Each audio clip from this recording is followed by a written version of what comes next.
Hello guys. तो ये drama इस तरह से स्टार्ट होता है कि सबसे पहले तो होती है हमारे हीरो की एंट्री, जो कि ड्रामे में भी एक बहुत बड़ा हीरो है, यानी कि सुपरस्टार। और हमारे हीरो का नाम है गुशी। और गुशी के पास आज उसका मैनेजर आता है, जो कि उसे यही समझाने की कोशिश कर रहा था कि एक नई फिल्म आ रही है, सिटी ऑफ टावर, और वो डेस्परेटली तुम्हें इस मूवी में साइन करना चाहते हैं और बहुत बड़ा प्रोजेक्ट है, तुम्हें यस कर देना चाहिए। लेकिन लगता था कि गुशी को इस प्रोजेक्ट में कोई इंटरेस्ट नहीं था। वो अपने मैनेजर को कह देता है कि मैंने स्टोरी पढ़ी है और मुझे ऐसा लगता है कि ये मेरे कैरेक्टर के अकॉर्डिंग नहीं है। अब उसके बाद वो एक इवेंट के लिए जाता है और यहाँ पर बाहर उसके बहुत सारे फैंस खड़े हुए थे। वो काफी अर्से बाद चाइना वापस लौटा था तो उसे वेलकम कर रहे थे। गुशी एक शाइनिंग स्टार था और आज मीडिया उसे वेलकम करने के लिए उसका इंटरव्यू लेने के लिए पहुंचे हुए होते हैं जब वो प्रेस कॉन्फ्रेंस कर रहा था। इसी प्रेस कॉन्फ्रेंस में एक क्वेश्चन आता है जिसके आंसर में गुशी यही कहता है कि मेरा अभी कोई मूवी करने का कोई भी इरादा नहीं है, मूवीज से मैं एक दफा ब्रेक लेना चाहता हूँ। इस बात पर उसके मैनेजर को काफी गुस्सा आता है कि इस तरह की फजूल स्टेटमेंट देने की से भी क्या जरूरत थी। लेकिन गुशी जिस तरह से अपने कैरियर की पीक पर था, लगता है कि वो बहुत ज्यादा फेम के नशे में पहुंचा हुआ था। अब उसके बाद हमें दिखाते हैं हमारी फीमेल लीड को, जिसका नाम है शियाओज़ेन। शियाओज़ेन अपने डैड की तरह से आर्कियोलॉजिस्ट है, यानी कि वो फॉसिल्स की तलाश में काम करती है। उसके डैड बहुत बड़े प्रोफेसर हैं।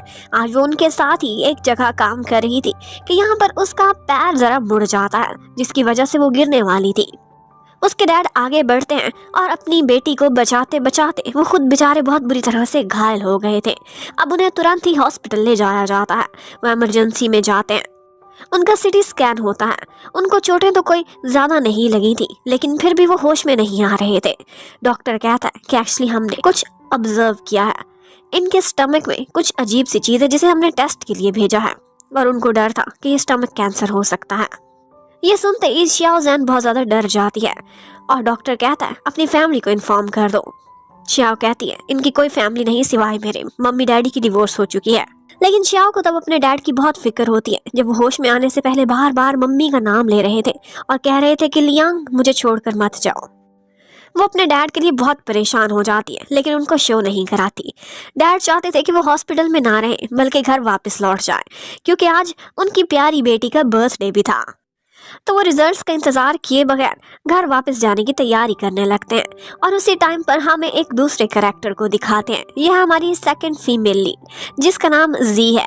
जी एक सुपरस्टार है और आज उसका एक जगह पर एक इंटरव्यू होना था, और उसी बिल्डिंग में इंटरव्यू तो गुशी का भी था। और यहाँ पर गुशी का मैनेजर उसके कहने पर एक चाल चलता है और इंटरव्यूअर्स या मीडिया के सामने ले जाने की बजाय गुशी का और जी का आमना सामना करा देता है, वो भी अकेले में। और यहीं पर ही हमें पता चलता है कि एक्चुअली ये जी गुशी की एक्स गर्लफ्रेंड है। गुशी आज 3 साल बाद उसे मिल रहा था और उसे कहने लगता है कि देखो, जब 3 साल पहले तुमने मुझे छोड़ा था तब मैं कहाँ था, लेकिन आज मैं कहाँ पहुंच चुका हूँ। उसने बहुत सारे अवार्ड्स विन किए थे और अपनी पीक पर था। वो उसे कहता है जो कल मैं तुम्हें नहीं दे सकता था, वो आज मैं सब कुछ तुम्हें दे सकता हूँ, और मुझे लगता है मैं तुम्हें अब डिजर्व करता हूँ। वो उसे पैच अप करना चाहता था, अपनी एक्स को भुला नहीं सका था। लेकिन जी उसकी ये सारी बातों का बहुत बुरा मनाती है और कहती है कि 3 साल पहले भी तुम नहीं समझे थे कि मैंने तुम्हें क्यों छोड़ा है या मुझे क्या चाहिए, और अब भी तुम नहीं समझे हो। हम दोनों कभी एक नहीं हो सकते, मुझे कभी अपनी शक्ल भी मत दिखाना। अब वो तो उसे रिजेक्ट करके चली गई थी और सुपरस्टार यही सोच रहा था कि ये कहाँ कहाँ मेरी शक्ल देखने से बचाएगी खुद को। और वापसी के रास्ते पर ही उसे एक बड़ी खबर मिलती है। वो ये थी कि सिटी ऑफ टावर फिल्म जो उसने रिजेक्ट की है, उसे फिल्म की हीरोइन जी है। उसने प्रोजेक्ट एक्सेप्ट कर लिया है और यहीं पर ही गुशी अपना माइंड चेंज कर लेता है। नखरे में था, कहता है कि अब जी कैसे बचेगी मेरा फेस देखने से, मैं अब ये प्रोजेक्ट ले लेता हूँ। जबकि दूसरी तरफ शियाओ अपने घर पहुंच जाती है डैडी के साथ। घर का दरवाजा खुला हुआ तो उसे शक हो रहा था कि चोर अंदर घुसे हैं, लेकिन चोर तो नहीं थे। उसके फ्रेंड्स वहां पर जरूर मौजूद थे, जो कि उसकी बर्थडे सेलिब्रेट करने के लिए सरप्राइज लेकर आए थे। अब वो सारे लोग इकट्ठे बर्थडे मनाते हैं। डैड काफी खुश नजर आ रहे थे, लेकिन इतने में वो न्यूज पर देखते हैं उनकी एक्स वाइफ यानी कि डायरेक्टर लियांग, वो उसी सिटी ऑफ टावर मूवी की डायरेक्टर थी और उसी के बारे में कुछ न्यूज दे रही थी। ये देखते ही डैड अपसेट हो जाते हैं और बेचारी शियाओज़ेन वो अपने डैड को इस तरह से अपसेट नहीं देख सकती थी। वो सोचने लगती है कि क्यों ना डैड के आखिरी दिनों में मैं मम्मी और डैडी को मिला दूं एक दूसरे के साथ। और यहाँ पर हमें यह भी पता चलता है कि डैड की रिपोर्ट्स आ चुकी थी, उन्हें स्टमक कैंसर था और वो भी लास्ट स्टेज पर। उनकी सर्जरी भी परफॉर्म करने में बहुत ज्यादा रिस्क था। डॉक्टर्स ने बस यही मशवरा दिया था कि वो जितने दिन जिंदा हैं उनकी केयर करो और उनको खुश रखो। तो अब श्याओ यही फैसला करती है कि वो अपनी मम्मी से मिलने के लिए जाएगी। और जिस तरह से उसने अपने बचपन के दिन अपनी मम्मी और डैडी के साथ इकट्ठे बिताए थे, वैसे ही अब वो कुछ दिन अपने डैड के लिए यादगार बनाना चाहती है। जबकि नेक्स्ट ही डे गुशी जा रहा था अपने एक प्रोजेक्ट पर प्रोड्यूसर से मिलने के लिए, लेकिन रास्ते में एक छोटा सा एक्सीडेंट हो जाता है। एक फैन जानबूझकर उसकी गाड़ी से टकरा गया था और फिर नाटक करने लगा था। उसका मैनेजर उसे संभालता है जबकि वो पैदल ही बिल्डिंग के अंदर जाने लगा था। और उसी बिल्डिंग में उस टाइम पर श्याओ भी आई हुई थी अपनी मम्मी से मिलने के लिए, लेकिन सिक्योरिटी उसे अंदर नहीं जाने दे रही थी। यहाँ पर वो गुशी को आते हुए देखती है और गुशी यही बताता है उसका मैनेजर भी पीछे पीछे है। उसका मैनेजर बनकर उसके पीछे पीछे ही श्याओ भी एंटर हो जाती है। अब वो दोनों लिफ्ट में इकट्ठे खड़े थे। यहाँ पर जी को अपना ही कुछ जोम था। पहले तो उसे लगता है मेरी कोई क्रेजी फैन तो नहीं, लेकिन वो कोई रिएक्शन नहीं दे रही थी। तो कहता है समझ गया, अगर तुम मेरी क्रेजी फैन होती तो इतनी करीब और अकेले में मुझे देखते मेल्ट हो चुकी होती। समझ गया हूँ तुम किसी मीडिया हाउस से हो और चटपटी खबरें लाना चाहती हो। अगर किसी बड़े प्लेटफॉर्म से होती है तो मैं तुम्हें पहचान जाता। किसी छोटे मोटे न्यूज़पेपर के लिए काम करती हो, ऐसे काम का कोई फ्यूचर नहीं है। इसलिए मैं यही मशवरा देता हूँ कि गॉसिप न्यूज़ छोड़ो और अपने कैरियर के बारे में सोचो। तुम्हारी उम्र अभी कम है। वो उसे भाषण दिए चला जा रहा था जबकि श्याओ उसकी कोई भी बात सुने बगैर खामोशी से अपना फ्लोर आने पर उतर जाती है। और यहाँ पर हमारे हीरो को फील होता है कि जैसे उसकी थोड़ी इंसल्ट सी हो गई हो। लेकिन जैसे ही ऊपर जाती है श्याओ तो वहाँ के लोगों को पता चल जाता है कि कोई बिना अपॉइंटमेंट के यहाँ पर एंटर हो चुका है, तो वो सिक्योरिटी को अलर्ट कर देते हैं। जबकि दूसरी तरफ मिस्टर लिन यांग आ जाते हैं और वो यहाँ पर हमारे हीरो गुशी के साथ प्रोजेक्ट पर साइन कर लेते हैं। गुशी यही कहता है कि पहले मैंने ये ऑफर रिजेक्ट की थी, लेकिन बाद में इसके बारे में सोचा तो मुझे लगा कि ये रोल मेरे लिए चैलेंजिंग होगा, तो मैं एक्सेप्ट कर रहा हूँ। अब उसी ऑफिस में कुछ मीटिंग करने के लिए जी भी आई हुई थी और जैसे ही गुशी उसे देखता है तो अकेले में उससे मिलने का कोई मौका हाथ से नहीं जाने देना चाहता था, उसका पीछा करने लगता है। जबकि दूसरी तरफ श्याओ के पीछे सिक्योरिटी पड़ी हुई थी और वो फ्लोर बाय फ्लोर जगह जगह छुपती जा रही थी। वो एक कमरे में टेबल के नीचे छुपी हुई थी, तो वहीं पर ही जी और गुशी कमरे में घुस जाते हैं। यहाँ पर गुशी जी को कहने लगता है कि अगले 3 महीने तुम मेरा ही फेस देखोगी इस प्रोजेक्ट पर। तो आगे से जी एक दफा फिर से उसे रिजेक्ट कर देती है और कहती है कि मेरे दिल में और मेरी जिंदगी में तुम्हारे लिए कोई जगह नहीं, प्लीज मुझे ओवरकम कर दो। यहाँ पर दोबारा से गुशी की इंसल्ट हो गई थी, लेकिन तब वो ज्यादा हैरान हो जाता है जब उसी टाइम पर ही श्याओ के फोन की बेल बज गई थी। वो देख चुका था कि यहाँ पर श्याओ थी, जो कि ये न्यूज सुनते ही वहां से भाग जाती है। और बेचारा गुशी परेशान था कि कल देखना सुबह ही सुबह हेडलाइंस क्या लगी हुई होंगी मेरे और जी के अफेयर के बारे में। दूसरी तरफ हमें लिन यांग को दिखाते हैं। उसके डैड वो ज्यादा खुश नजर नहीं आ रहे थे और तो और वो अपने बेटे लिन जिन के लिए भी काफी परेशान थे। कहते हैं कि वो अब्रॉड चला गया था, वापस क्यों नहीं आता। आज ही उसे वापस बुलाने का इंतजाम किया गया था और उसके साथ सिक्योरिटी आ रही थी जो उसे इस तरह से लेकर आ रहे थे कि कहीं ये भाग ना जाए। और लिन जिन का लगता है कि मन ही नहीं था वापस आने को। जैसे ही मौका मिलता है वो लिफ्ट से भाग जाता है और उसी टाइम पर ही दोनों सिक्योरिटी की और साथ ही साथ लिन जिन और श्याओ की टक्कर हो जाती है, जिनमें से हर कोई भागने की तैयारी में था। लिन जिन ने तो पहले ही नजर में श्याओ को पहचान लिया था। उसका हाथ पकड़ता है और उसे सिक्योरिटी से बचाता हुआ अपने साथ भगाता हुआ बाहर ले जाता है। और यहीं पर ही उसे अपने बचपन के दिन याद आ रहे थे। वो और श्याओ जैन दोनों एक ही स्कूल से थे, लेकिन श्याओ को लगता है उसकी कोई यादें नहीं थी। वो एक जगह रुकती है और कहती है तुम मुझे यूज करके अपनी सिक्योरिटी से बच रहे हो, लेकिन इससे ज्यादा मैं तुम्हारी हेल्प नहीं कर सकती। पर फिर भी लिन जिन उसे नहीं छोड़ता, उसका हाथ पकड़ता है और जबरदस्ती उसे स्कूल बस में अपने साथ बिठा लेता है, जहाँ पर स्कूल के बच्चे भी और टीचर भी उनकी ठीक ठाक क्लास लगाते हैं। अब वो अगले स्टॉप पर उतर गए थे। बचपन में भी कुछ उन्होंने इसी तरह की हरकतें की थी, जिसकी वजह से अब श्याओ जैन उसे पहचान जाती है और वो और लिन जिन दोनों इकट्ठे एक कैफे में बैठ जाते हैं और अपने पुराने दिनों को याद करते हैं। 10 साल बाद वो दोनों एक दूसरे से मिले थे। वो लोग यही बातें कर रहे थे कि इतने में लिन जिन की सिक्योरिटी वहां पहुंच जाती है और वो कहती है कि लगता है तुम्हारे बॉडीगार्ड्स में नहीं छोड़ने वाले। हमें दिखाते हैं कि गुशी के पास एक डिजाइनर आता है जिसे उसने कुछ टास्क दिए थे। गुशी रिसेंटली अब्रॉड से बहुत सारे प्रोजेक्ट्स खत्म करके वापस चाइना लौटा था। डिजाइनर को लगता था कि इतना अवेयर नहीं होगा, लेकिन वो जो भी डिजाइन्स दिखाता है गुशी उसी टाइम पर उसे दिखा देता है कि कुछ मॉडल्स ने पहले ही पहने हुए हैं, इसलिए ये ना समझो कि मैं तुम्हें अपना कोई भी कॉन्ट्रैक्ट दोबारा दूंगा, तुम फायर हो गए। और मैनेजर भी हाथ खड़े कर देता है, कहता है कि गुशी जब एक दफा फैसला कर लेता तब किसी की नहीं सुनता। अब दूसरी तरफ हमें दिखाते हैं शाओ को। वो घर वापस आती है। बेचारी ने आज बहुत कोशिश की थी, लेकिन अपनी मम्मी डायरेक्टर लियांग को वो देख भी नहीं सकी थी। यहाँ पर उसका छोटा भाई उसे समझाने की कोशिश करने लगता है कि तुम हिम्मत ना हारो, एक दिन तुम जरूर सक्सेसफुल होगी। और यहीं पर हमें पता चलता है कि एक्चुअली उसका रियल सिबलिंग नहीं है, बल्कि ये दोनों बहन भाई जो उसके घर पर रहते हैं ये उसके डैड ने अडॉप्ट करे थे। ये दोनों अनाथ थे। और यहाँ पर उसकी छोटी सिस्टर उसकी हेल्प करती है, उसे बताती है कि गाया इंटरटेनमेंट कंपनी में बहुत सारी रिक्रूटमेंट्स निकली हैं, तुम इनके लिए अप्लाई कर सकती हो और मैं तुम्हारी हेल्प करूंगी। जबकि दूसरी तरफ हमें दिखाते हैं गाया इंटरटेनमेंट के हायर्स को, जो कि दोनों लिन ब्रदर्स थे। और यहाँ पर छोटे भाई को भी जबरदस्ती पकड़कर डैड के सामने हाजिर कर दिया जाता है। डैड उसे काफी डांटते हैं कि तुम्हें इतना पकड़ कर लेकर आना पड़ता है, तुम सीरियस क्यों नहीं होते, मैं अब बूढ़ा हो गया हूँ, अपने भाई की हेल्प करो इस एम्पायर को संभालने के लिए। लेकिन लगता है कि लिन जिन का इस काम में कोई मन नहीं लगता था, वो इनकार करता है। तो डैड कहते हैं तुम्हारे सारे क्रेडिट कार्ड मैं आज कैंसिल कर रहा हूँ। और उसके बाद उसका बड़ा भाई लिन यांग उसकी हेल्प करता है, उसे कुछ खर्चा पानी देकर। अब नेक्स्ट मॉर्निंग लिन जिन अपने घर का गेट पार कर लेता है डैड के बॉडीगार्ड से नजरें बचाकर, लेकिन उसे ये नहीं पता था कि उसकी लैंडिंग होगी सीधी अपने डैड की गाड़ी के सामने, जो कि तुरंत ही उसे अपने साथ ऑफिस जाने के लिए बिठा लेते हैं और कहते हैं मैं खुश हुआ तुम पहले ही दिन टाइम पर रेडी हो। अब डैड ने उसे मजबूर कर दिया था कि तुम एडवर्टीजमेंट डिपार्टमेंट में काम करोगे कुछ दिनों के लिए, और वहां पर किसी को भी तुम्हारी आइडेंटिटी पता नहीं होनी चाहिए। मैं चाहता हूँ तुम अंडरकवर काम करो और काम सीखो। जबकि उसी टाइम पर शाओ भी ऑफिस में पहुंची हुई थी एक पोस्ट पर अप्लाई करने के लिए, और वो पोस्ट कोई और नहीं थी बल्कि थी गुशी के असिस्टेंट बनने के लिए। एक्चुअली गुशी ने 5 दिनों में 5 असिस्टेंट्स को फायर कर दिया था। एक्चुअली वो 5 की 5 सेम ही केस था। उसकी क्रेजी फैन थी जो कि असिस्टेंट की शक्ल में उसके करीब रहना चाहती थी, और लास्ट वाली तो जॉब छोड़ते छोड़ते ये शर्त भी रख देती है कि जाते जाते उसे वही कॉफी वाला कप चाहिए था जिससे अभी अभी उसके आइडल गुशी ने सिप लिया था। एक्चुअली गुशी की रिक्वायरमेंट कुछ डिफरेंट थी।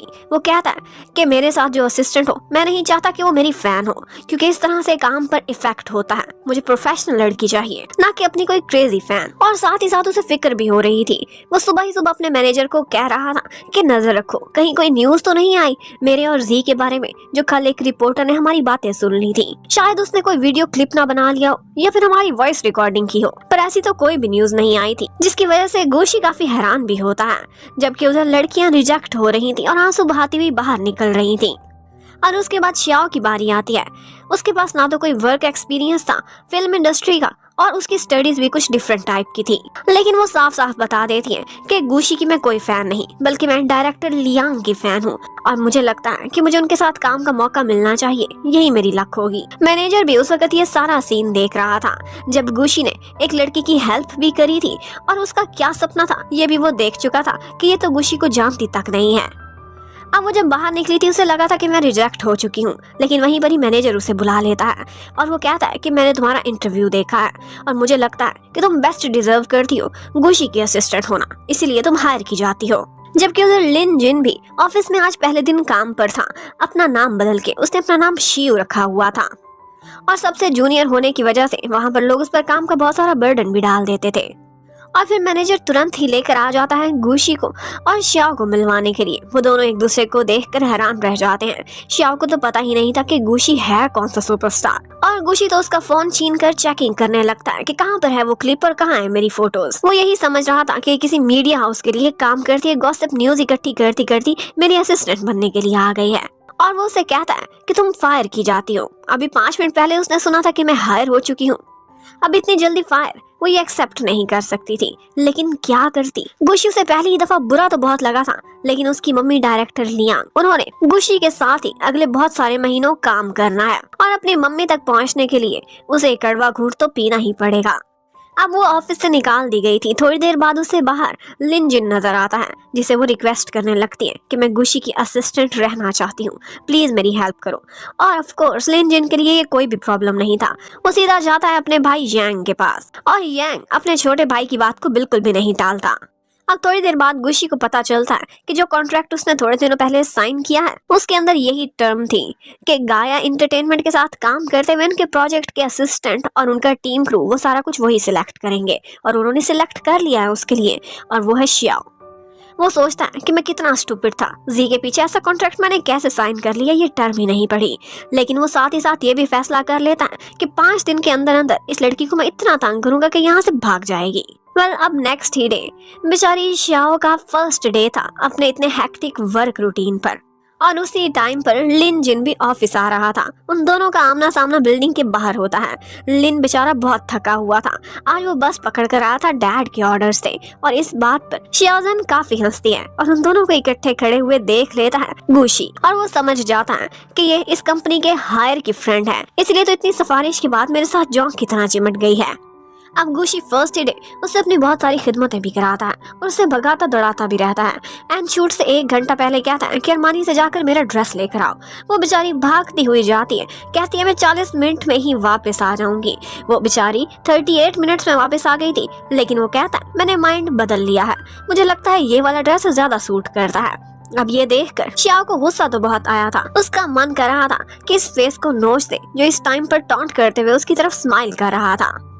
अब उसका फोटोशूट जैसे ही पूरा हुआ था, वहाँ पर बाहर उसके फैंस इकट्ठे हुए थे। वो फैंस उससे इंटरेक्ट करना चाह रहे थे। यहाँ पर एक आंटी थी जो अपने साथ एक डॉग भी लेकर आई थी, जो कि उन्होंने स्पेशली गिफ्ट रखा था अपने आइडल गुशी के लिए, और गुशी के बिहाफ पर शियाओ वो गिफ्ट एक्सेप्ट कर लेती है। अब थक हार कर बेचारी जैसे ही घर पहुंची थी तो उसी टाइम पर उसे दोबारा कॉल आ जाती है मैनेजर की, जो कहता है कि गुशी ने तुम्हें दोबारा बुलाया है, और वैसे भी उसके कॉन्ट्रैक्ट में उसकी जॉब की टाइमिंग कोई फिक्स नहीं थी, तो उसे ना चाहते हुए भी दोबारा वहां जाना पड़ता है। और जाती है तो पता चलता है कि काम क्या था, वो सिर्फ इतना था कि उस डॉग को अब उसने ही संभालना है। वो बहुत गुस्सा करती है कि अगर आपको ये पसंद ही नहीं था तो आपने क्यों लिया, लेकिन गुशी का कहना था कि फैन का इतना प्यार मैं रिजेक्ट नहीं कर सकता था, लेकिन अब संभालोगी तो तुम ही से, मेरे पास तो कोई टाइम नहीं।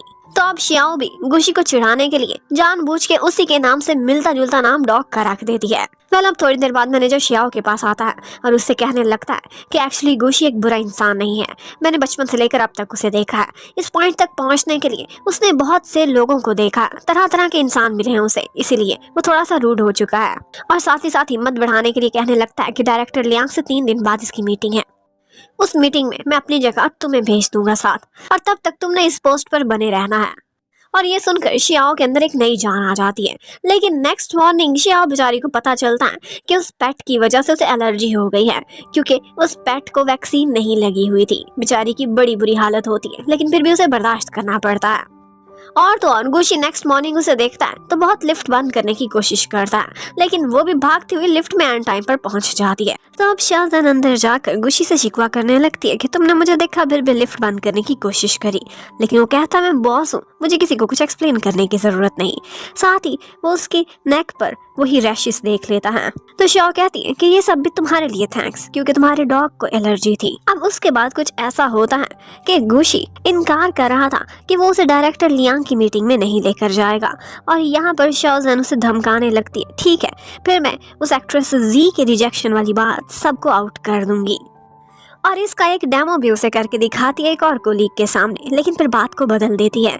लेकिन यहाँ पर गुशी डर जरूर गया था, क्योंकि उसका एक राज शव के हाथ में था। अब थोड़ी देर बाद गुशी को पता चलता है कि उस डॉग को अडॉप्ट करने की वजह से उसकी बहुत ज्यादा पब्लिसिटी बढ़ गई है। सोशल मीडिया पर लोग उसे एक वार्मेस्ट एक्टर का टाइटल दे रहे हैं, और इसी टॉपिक पर डिस्कशन करने के लिए उसके साथ एक इंटरव्यू भी आज असाइन किया गया था। अब इस इंटरव्यू के बीच वो लोग यही चाहते थे कि उस पपी के साथ गुशी की कुछ फोटोज भी हों, लेकिन गुशी ने तो अभी तक उससे दोस्ती लगाई ही नहीं थी। उस पपी की दोस्ती सिर्फ और सिर्फ श्याओ से थी। अब श्याओ उसकी गोद में उस पपी को ले जाकर बिठा देती है, लेकिन वो फ्रेंडली नहीं हो रहा था। उसके सारे ट्रिक्स तो श्याओ को पता थे, लेकिन यहाँ पर उसे नजरों ही नजरों में प्रॉमिस ले लेती है कि वो उसे मीटिंग में लेकर जाएगा। तो बहुत अच्छे से उस डॉग को हैंडल करके उसके साथ बहुत अच्छी गुशी की फोटोज क्लिक करा देती है। श्याओ डरी हुई तो काफी थी कि गुशी मुकर जाएगा, लेकिन वो कहता है I am man of my words. और फिर नेक्स्ट डे वो उसे अपने साथ मीटिंग में ले गया था, लेकिन वहां पर उसे कह देता है कि बहुत बड़ी डायरेक्टर है, चाइना की सबसे बड़ी, इसके सामने कोई कांड मत कर लेना। और फिर थोड़ी ही देर में डायरेक्टर लियांग अंदर एंटर होती हैं और उन्हें देखते ही शियाओ बहुत मुश्किल से अपने इमोशंस को काबू में रखती है। वो 8 साल बाद अपनी मम्मी को अपने सामने देख रही थी, लेकिन डायरेक्टर लियांग को तो जैसे कोई फर्क ही नहीं पड़ता था। उन्हें देखकर तो ऐसा लग रहा था कि शायद उन्होंने शियाओ को पहचाना ही नहीं कि मेरी अपनी बेटी है। शियाओ का बहुत मन करता है कि वो उनको मम्मी बोले, लेकिन इतने में मीटिंग स्टार्ट हो जाती है। यहाँ पर वो लोग बहुत प्रोफेशनली डिस्कशन कर रहे थे और गुशी और डायरेक्टर लियांग की आपस में बहुत अच्छी अंडरस्टैंडिंग भी हो जाती है काम से रिलेटेड। मीटिंग ओवर होने पर जब डायरेक्टर लियांग वहां से जा रही थी तो इसके पीछे पीछे शियाओ जाकर उनको रोकती है और कहती है कि आपसे एक पर्सनल बात करनी है, लेकिन वो इनकार कर देती है कि मैं ऑफिस में पर्सनल बातें नहीं करती। पर फिर भी शियाओ से रहा नहीं जाता, वो उनके पीछे पीछे दौड़ती हुई बाहर आ जाती है और उनको मामा कह देती है। लेकिन आगे से डायरेक्टर लियांग बिना कोई भावनाएं दिखाए उसको कह देती है कि अगर तुम अपने डैड के लिए आई हो तो इतना बता दूं कि हमारा जो भी रिश्ता था वो लीगली भी खत्म हो चुका और इमोशनली भी। और आइंदा से गाया के ऑफिस में मुझे मामा मत बोलना, मैं डायरेक्टर लियांग हूँ। अब उनकी ये सारी बातें पीछे खड़े हुए गुशी और डायरेक्टर लियांग की असिस्टेंट भी सुन लेती हैं और वो दोनों बहुत हैरान रह गए थे। यहाँ पर शियाओ की आंखों में आंसू आ गए थे, वो बहुत रोती है। उसने असिस्टेंट के साथ मिलकर अगले फोटोशूट की टाइमिंग सेट करनी थी, लेकिन यहाँ पर गुशी दूसरे असिस्टेंट को कह देता है कि प्लीज इसको यहाँ पर अकेला छोड़ दो, जो भी डिस्कशन करनी है मेरे मैनेजर से कर लेना। गुशी को लगता है कि आज बहुत हमदर्दी हो रही थी शियाओ का ये रूप देखकर।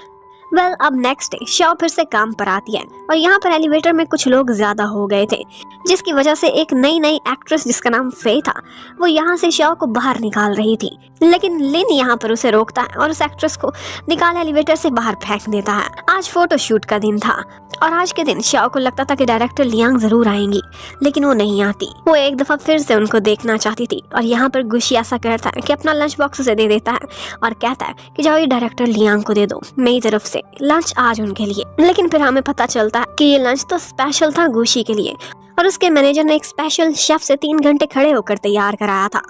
जबकि दूसरी तरफ वो छोटी सी एक्ट्रेस फे वो आजकल किसी को टारगेट करने के लिए यहाँ पर आई थी और वो था गाया का सेकंड हायर यानी कि लिन जिन। वो लोग सारी लिस्ट तैयार करते हैं। उन्हें पता चलता है कि किस किस का नाम लिन है और उनको ये भी अंदाजा था कि उसके डैड ने उसको किसी छोटे डिपार्टमेंट में काम के लिए भेजा होगा। अब वो लिन जिन की तलाश में निकल पड़ते हैं, जबकि उधर दिखाते हैं शियाओ अपनी मम्मा को लंच बॉक्स देने के लिए जाती है और मौका पाकर अपनी मम्मा से कहने लगती है कि डैड को स्टमक कैंसर है, मैं चाहती हूँ कि थोड़े दिन आप दोनों इकट्ठे गुजारें, मैं एक फैमिली को दोबारा से देखना चाहती हूँ। लेकिन उसकी मम्मी कोई भी रिस्पॉन्स शो नहीं करती और यही कहती है कि हमारा रिश्ता अब खत्म हो चुका, लेकिन इतना जरूर करती है कि एक बहुत बड़े कैंसर के डॉक्टर का उसको कार्ड दे देती है और बोलती है कि अगर तुम्हें फाइनेंशियल हेल्प चाहिए हो तो मेरी असिस्टेंट से बात कर लेना। ये बात सुनते ही शियाओ की आंखों में आंसू आ जाते हैं, लेकिन उसकी मम्मा को लगता था कि इन चीजों से कोई फर्क नहीं पड़ता। वो वहां से चली जाती हैं। शियाओ तो बस रोती रोती वापस फोटोशूट पर पहुंचती है और यहाँ पर गुशी को उसकी आंखों में आंसू बिल्कुल भी अच्छे नहीं लग रहे थे। वो मैनेजर को ही आज सारे काम कहता रहता है और ये नहीं चाहता था कि कोई भी शियाओ को डिस्टर्ब करे। और तो उसे शियाओ के रैशेस की भी बहुत फिक्र हो रही थी, तो मैनेजर से कहता है कि पप्पी को लेकर जाओ और आज उसकी सारी वैक्सीनेशन कंप्लीट कराओ।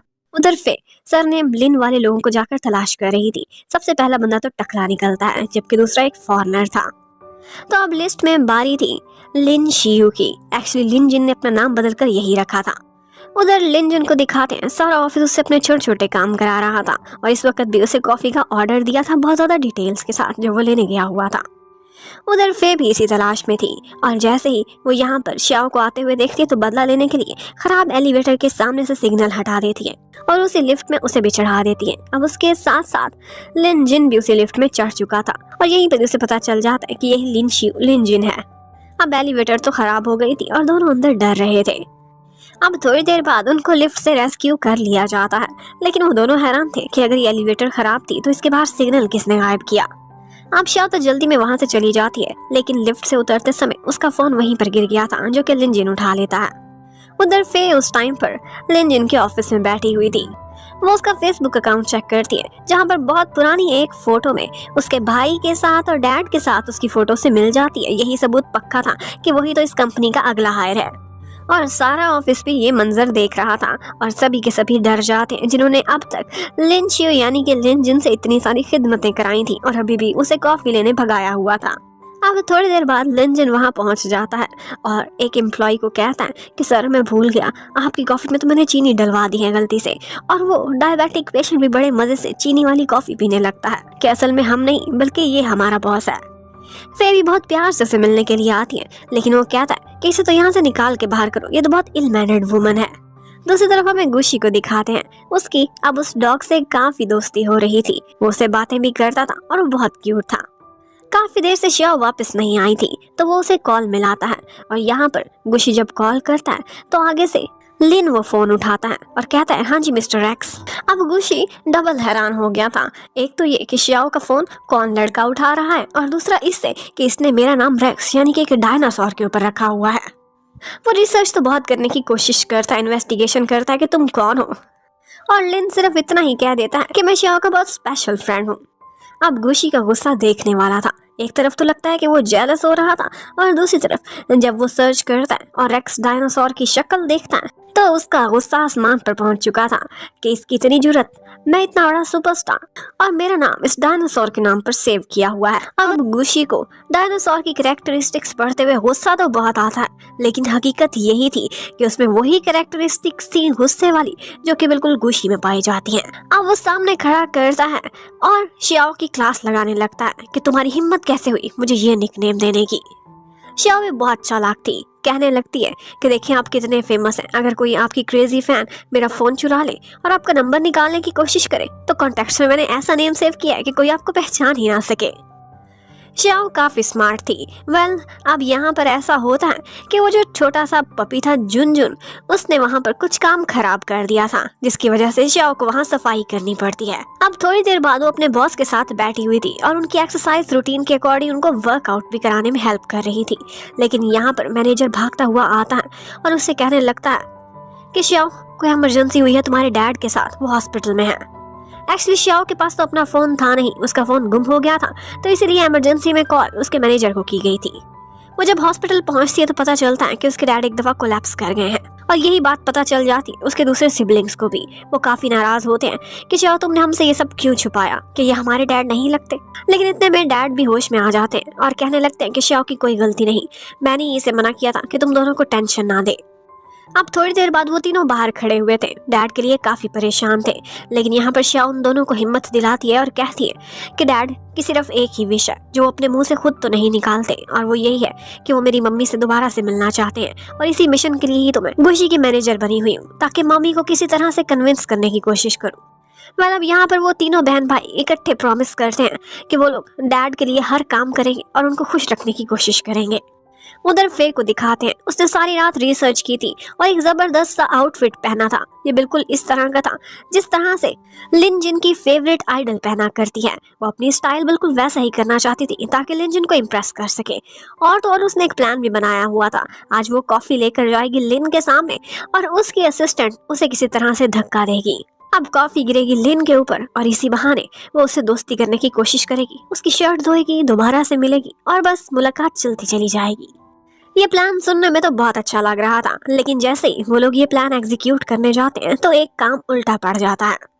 यहाँ पर लिन पर कॉफी गिरती उससे पहले ही श्याओ लिन को आवाज दे देती है और वो मुड़ जाता है और यहाँ पर कॉफी सीधी जाकर उसी जबरदस्त से ड्रेस पर गिर जाती है। फिर खुद ही सारी गंदी हो गई थी और लिन तो अपनी ही दुनिया में श्याओ के साथ इतना मगन था कि उसे पता ही नहीं चला था कि पीछे हो क्या रहा है। अब फे बहुत गुस्से में थी, लेकिन उसे इतना अंदाजा हो गया था कि इस वक्त आर्ट का जो पीस श्याओ के हाथ में वो बहुत इंपॉर्टेंट है उनके फोटोशूट के लिए। उधर गुशी भी आज खुद ड्राइव करता हुआ अपने फोटोशूट के लिए आता है। यहाँ पर गुशी ने भी अपने मैनेजर के साथ एक प्लान किया हुआ था रेडी, और वो ये था कि जी ने भी आज फोटोशूट पर आना है। तो उसके बाद जब वो जाने लगेगी तो वो जानबूझकर उसकी गाड़ी की चाबी कहीं गुम कर देंगे और यहाँ पर गुशी उसे सबके सामने लिफ्ट देने की ऑफर करेगा तो ऑफ कोर्स वो रिजेक्ट नहीं करेगी। और साथ ही साथ उसे ये भी पता चला था गुशी को कि जी अभी तक सिंगल है, इतने सालों में उसका कोई बॉयफ्रेंड नहीं रहा। वो सोचने लगता है शायद वो भी मुझे अभी तक दिल से निकाल नहीं पाई इसीलिए। जबकि उधर फे जाती है स्टूडियो में और उस आर्ट पीस को गिराकर तोड़ देती है जो कि फोटोशूट के लिए बहुत इंपॉर्टेंट था और श्याओ की जिम्मेदारी थी। अब जैसे ही वो लोग देखते हैं कि इतना मास्टरपीस यहाँ पर टूटा पड़ा है तो डायरेक्टर लियांग सारे क्रू पर गुस्सा करती है, लेकिन इन दी एंड पता चलता है कि ये सब उसकी अपनी बेटी श्याओ की वजह से हुआ है। ये उसके हवाले किया गया था। वो उसे बहुत डांटती है, लेकिन यहाँ पर मैनेजर और गुशी श्याओ की साइड लेते हैं। उसे कुछ भी नहीं कहते, बल्कि बोलते हैं कि जाकर तुम आर्ट वाले डिपार्टमेंट से कहो कि इस तरह का एक और पीस बना दे, हम मामले को संभालने की कोशिश करेंगे। जबकि उधर लिन जिन, उसके तो डिपार्टमेंट में उसकी इज्जत बहुत बढ़ चुकी थी। उसे पता ही नहीं था कि सब लोग एकदम से क्यों बदल गए हैं। सारे लोग उसके आगे पीछे घूमते थे, इवन कि उसके लिए एक प्रॉपर प्लान भी रेडी किया हुआ था, जो कि उसे सीईओ ने कहा था, लेकिन उसने अभी तक बनाया ही नहीं था। उधर हमें डैड को दिखाते हैं। डैड आज काफी गुस्से में थे। लिन यांग ने किसी इशू को लेकर थोड़ी सी गड़बड़ कर दी थी, इसीलिए डैड कहते हैं कि अभी 1 साल हुआ है मुझे अपनी पोस्ट छोड़े, तुमने सीट संभाली है और मैं एक्सपेक्ट नहीं कर रहा था कि पहले ही साल तुम इतनी बड़ी गड़बड़ कर दोगे। लिन यांग को अपनी काफी इंसल्ट फील होती है, क्योंकि साथ में एक अंकल भी बैठे हुए थे, लेकिन वो बाहर जाकर सारा गुस्सा अपने असिस्टेंट पर निकालता है। और फिर हमें एक और बात भी पता चलती है, और वो ये है कि एक्चुअली मिस्टर लिन के 2 बेटे लिन यांग और लिन जिन दोनों अलग अलग मदर से हैं, यानी कि वो स्टेप ब्रदर्स हैं। लिन यांग की मामा को तो डिवोर्स हो चुकी है। और यहाँ पर हमें एक और बात भी पता चलती है कि डैड कहते हैं मैं दोनों बेटों से इक्वली प्यार करता हूँ, लेकिन फिर भी कहीं ना कहीं उन्हें ऐसा लगता था कि मेरा छोटा बेटा लिन जिन वो ज्यादा डिजर्व करता है। वो थोड़ा सा रेकलेस है, लेकिन उसके अंदर पोटेंशियल लिन यांग से भी ज्यादा है। लिन यांग की हरकतें उन्हें कहीं ना कहीं थोड़ी सी सस्पिशियस लगती थी। वो शो तो ऐसे कराता था कि जैसे डैड के बाद वही मोस्ट कैपेबल पर्सन है इस कंपनी को संभालने के लिए, लेकिन डैड को ऐसा नहीं लगता था। उधर डैड के पास वो प्लान भी पहुंच चुका था, जो कि लिन के नाम से किसी और ने सबमिट करा दिया था। डैड पर्सनली उसे देखने के लिए जाते हैं। देखते हैं तो आगे वो बड़े मजे से कोई वीडियो देख रहा था फनी वाली। ऊपर से डैड उसे पकड़ लेते हैं, और तो और उन्हें शक भी होने लगता है कि ये प्लान इसने रेडी नहीं किया। जब वो डिटेल्स पूछते हैं तो पता चलता है कि वाकई लिन को तो इस प्लान की कोई डिटेल्स भी पता नहीं है। अब वो उसे अपने ऑफिस में खड़ा करते हैं और सामने खड़ा करके उसे काफी डांट भी पिलाते हैं और कहते हैं तुम्हारी हिम्मत कैसे हुई, मैंने तो तुम्हें अंडर कवर रखा हुआ था। और यहाँ पर लिन जिन की डैड से भी लड़ाई हो जाती है। वो कहता है कि मैं यहाँ काम ही नहीं करना चाहता था, पर डैड भी गुस्से में आकर कहते हैं कि ये जो नई फिल्म रिलीज होने वाली है सिटी ऑफ टाइम, अब ये प्रोजेक्ट मैं तुम्हारे हवाले करता हूँ। लिन यांग से वो प्रोजेक्ट इतना बड़ा था, लेकर उन्होंने लिन जिन के हाथ में दे दिया था। वो बोलते हैं कि जब तुम पर बड़ी जिम्मेदारी पड़ेगी ना, तो ही तुम दिखाओगे कि तुम कितने कैपेबल हो और सीरियस हो जाओगे। अब ऐसा लग रहा था कि ये बात लिन यांग को अच्छी नहीं लगी होगी, लेकिन लिन जिन कौन सा खुश था। उधर श्याओ जाती है आर्ट डिपार्टमेंट में, लेकिन वो कहने लगता है कि हम पर पहले ही काम का बहुत बर्डन है। अगर तुम ये दोबारा से पीस बनवाना चाहती हो तो सबसे पहले जाकर डायरेक्टर लियांग से बात करो, स्पेशल परमिशन ले आओ तो हम बना देंगे। और ये करने की तो हिम्मत नहीं थी श्याओ में। उधर दिखाते हैं कि फोटोशूट चल रहा है, जिसे गुशी काफी इंजॉय कर रहा था। और इसी बीच यहाँ पर मैनेजर जाता है और जी के बैग से उसकी कार की चाबियां इधर उधर कर देता है। अब थोड़ी देर बाद जैसे ही वो लोग शूट से फारिग होते हैं, जी को अर्जेंटली किसी और जगह पर जाना था, लेकिन उसकी गाड़ी की चाबियां ही नहीं मिल रही थी। वो काफी परेशान होती है। तो यहाँ पर मैनेजर ऑफर करने लगता है कि मिस्टर गुशी ने भी उसी तरफ जाना है, वो आपको लिफ्ट दे देंगे। लेकिन जी को शक हो गया था कि एकदम से मेरे बैग से चाबियां कहाँ गायब हुई हैं। वो कहती है मैं सिक्योरिटी कैमरास चेक कराऊंगी। अब मैनेजर को अपनी फिक्र पड़ गई थी। वो ऐसा करता है कि श्याओ को अपने साथ मिलाता है और वो चाबियां उससे कहलवा कर जी के ही दूसरे कपड़ों में जाकर रखवा देता है। और थोड़ी देर बाद उनसे आकर कहने लगता है कि कैमरास चेक कराने से पहले आप लोग अपनी चीजें तो अच्छे से देख लें। और वो चाबियां वहीं से निकलती हैं, जी वहां से निकल जाती और गुशी बस देखता रह जाता है। जबकि उधर डायरेक्टर लियांग देखती है कि उनकी बेटी श्याओ खुद ही किसी तरह से मेहनत करके उस पीस को जोड़ने की कोशिश कर रही है। और यहाँ पर श्याओ को पता चलता है कि वो पपी जुन जुन वहां से कहीं मिसिंग हो गया है, बल्कि वो नीचे फाउंटेन के पास जाकर पानी में खेल रहा है। अब श्याओ और गुशी दोनों भागते हुए जाते हैं उस पपी को बचाने के लिए, और उसे बचाते बचाते श्याओ के हाथ पर एक घाव भी लग गया था, उसे ब्लीडिंग हो रही थी। यहाँ पर गुशी उसकी बहुत फिक्र करता है और उससे पूछने लगता है कि क्या तुम ठीक हो, लेकिन वो अपना जख्म छुपाकर साइड पर चली जाती है। अब थोड़ी देर बाद वो वापस घर पहुंचकर पपी को नहला रही थी, लेकिन उसके हाथ पर चोट लगी होने की वजह से वो पपी बार बार उसके हाथ से छूट जाता था। तो यहाँ पर गुशी भी बाथ टब में उसके पास पहुंच जाता है और कहता है कि मैं इसे होल्ड करूंगा, तुम नहलाओ। और इसी बीच गुशी के ऊपर पानी गिर जाता है और यहाँ पर वो दोनों एक दूसरे के साथ ही शरारत में खेलने लग जाते हैं। पपी तो नहाया ही नहाया था, वो दोनों भी पूरी तरह से भीग चुके थे। अब थोड़ी देर बाद जब श्याओ पपी को ड्राई कर रही थी, तो वहीं पर ही गुशी को उसका ख्याल आता है जिसके हाथ पर चोट लगी थी। तो वो जाता है और उसके हेयर ड्राई करने लगता है। और फिर इसी के साथ ही हमें एक और बात भी पता चलती है, और वो ये है कि जी का एक बॉयफ्रेंड है। ऑल्दो वो दुनिया के सामने अब तक बिल्कुल सिंगल थी, उसने अपना रिलेशनशिप एक्सपोज किया ही नहीं था, और वो बॉयफ्रेंड था लिनजान। लिन जान के अपने बिजनेस इंटरेस्ट्स थे और इसी वजह से वो नहीं चाहता था कि उनका रिलेशनशिप पब्लिक हो। पर जी को देखकर लग रहा था कि उसका बहुत मन करता है कि वो पब्लिक के सामने अनाउंस करे कि वो किसकी गर्ल है। शाओजैन उसी मॉडल पर काम कर रही थी जो कि उसकी गलती की वजह से टूट गया था, लेकिन अब ये उससे फिक्स ही नहीं हो पा रहा था। उसे देखकर गुशी को उस पर काफ़ी रहम आता है और वो सोचता है कि क्यों ना इसकी हेल्प की जाए, और वो साइलेंटली जाता है उसी क्रू के पास जिसका काम था इस तरह के आर्ट पीसेस को तैयार करना, और वो उनको लालच देता है कि अगर आप लोग मेरा एक काम कर दोगे कि जो मॉडल मेरी असिस्टेंट से टूटा है वो दोबारा से फिक्स कर दोगे और वो भी टाइम पर, तो फिर उसके बदले मैं आप लोगों को एक ज़बरदस्त सा डिनर भी कराऊंगा। और उनमें से बहुत से लोग उसके फैन थे, वो तुरंत ही ये काम करने के लिए रेडी हो जाते हैं। गुशी ये बात शाओजैन को नहीं बताता, लेकिन जब वो थक के हार के सो गई थी तो वो नए मॉडल से पुराने मॉडल को रिप्लेस कर देता है। अब उनकी मूवी की ओपनिंग से पहले वो लोग एक प्रेस कॉन्फ्रेंस करते हैं और यहाँ पर एज प्रोड्यूसर लिन जिन को बिठाया गया था, जिसको इस मूवी के बारे में कोई भी ज़्यादा इन्फॉर्मेशन नहीं थी। उन लोगों से डिफरेंट क्वेश्चंस किए जाते हैं और यहाँ पर जब शाओजैन से क्वेश्चन करते हैं तो वो कहता है कि मैं इस कैरेक्टर को लेकर इतना सीरियस हूँ कि देखिए मैंने अपनी असिस्टेंट भी एक पैलेंटोलॉजी की स्टूडेंट ही रखी हुई है। गुशी कभी भी उसे एहसास तो नहीं दिलाता था, लेकिन वो साइलेंटली शाओजैन की बहुत केयर करता था। अब एक दफ़ा शाओ अपनी मम्मी के पास जाती है और डायरेक्टर लियांग को बताती है कि किस तरह से डैड आपको मिस करते हैं, प्लीज़ एक दफ़ा उनको देख लें। और वो उसे सख्ती से मना कर देती है कि तुम मुझे मॉम यहाँ पर नहीं बुला सकती, हम काम की जगह पर है। वो ऊपर से तो बहुत प्रोफेशनल दिखती थी, लेकिन मन में कहीं ना कहीं उनको भी अपना परिवार बहुत याद आता था। वो अक्सर उनकी पुरानी फोटो देखकर सैड हो जाया करती थी।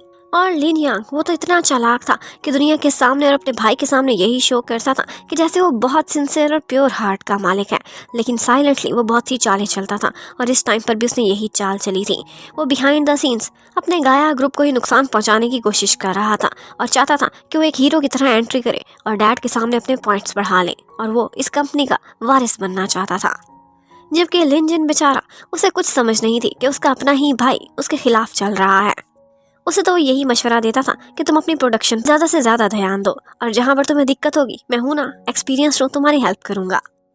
उधर गुशी अब उसी क्रू को एक जगह पर लंच पर बुलाता है और सारे लोगों को ऑटोग्राफ और फोटोग्राफ्स भी अपनी देता है, क्योंकि उन्होंने शाओजैन वाले मॉडल को फिक्स करने में उनकी हेल्प करी थी। ऑल्दो उसने ये सारा कुछ शाओजैन से तो छुपा कर किया था, लेकिन फिर भी एंड टाइम पर वो वहाँ पहुँच जाती है और लोगों की बातों के थ्रू उसे पता चल जाता है कि जो मेरा मॉडल कल किसी ने फिक्स किया था वो कोई और नहीं बल्कि गुशी ही था, और इसके बदले वो अपना कितना सारा टाइम इन लोगों में इन्वेस्ट कर रहा है। उसका तो एक एक मिनट बहुत कीमती था। डायरेक्टर लियांग ने अपने एक्स हस्बैंड के लिए एक बहुत अच्छे डॉक्टर को रिकमेंड किया था और उनके थ्रू उनकी अपॉइंटमेंट भी करा दी थी, लेकिन ये सारा कुछ वो बिहाइंड द सीन्स और साइलेंटली करती थी। अक्सर उनके हॉस्पिटल के सामने आकर खड़ी हो जाती थी, लेकिन हिम्मत नहीं जुटा पाती थी कि अंदर जाएं। जबकि अपने डैड की बीमारी और इस तरह से उन्हें मौत के करीब जाते हुए देखकर शाओजैन खुद को स्ट्रांग रखने की तो बहुत कोशिश करती थी, लेकिन फिर भी चोरी चोरी बहुत रोती थी।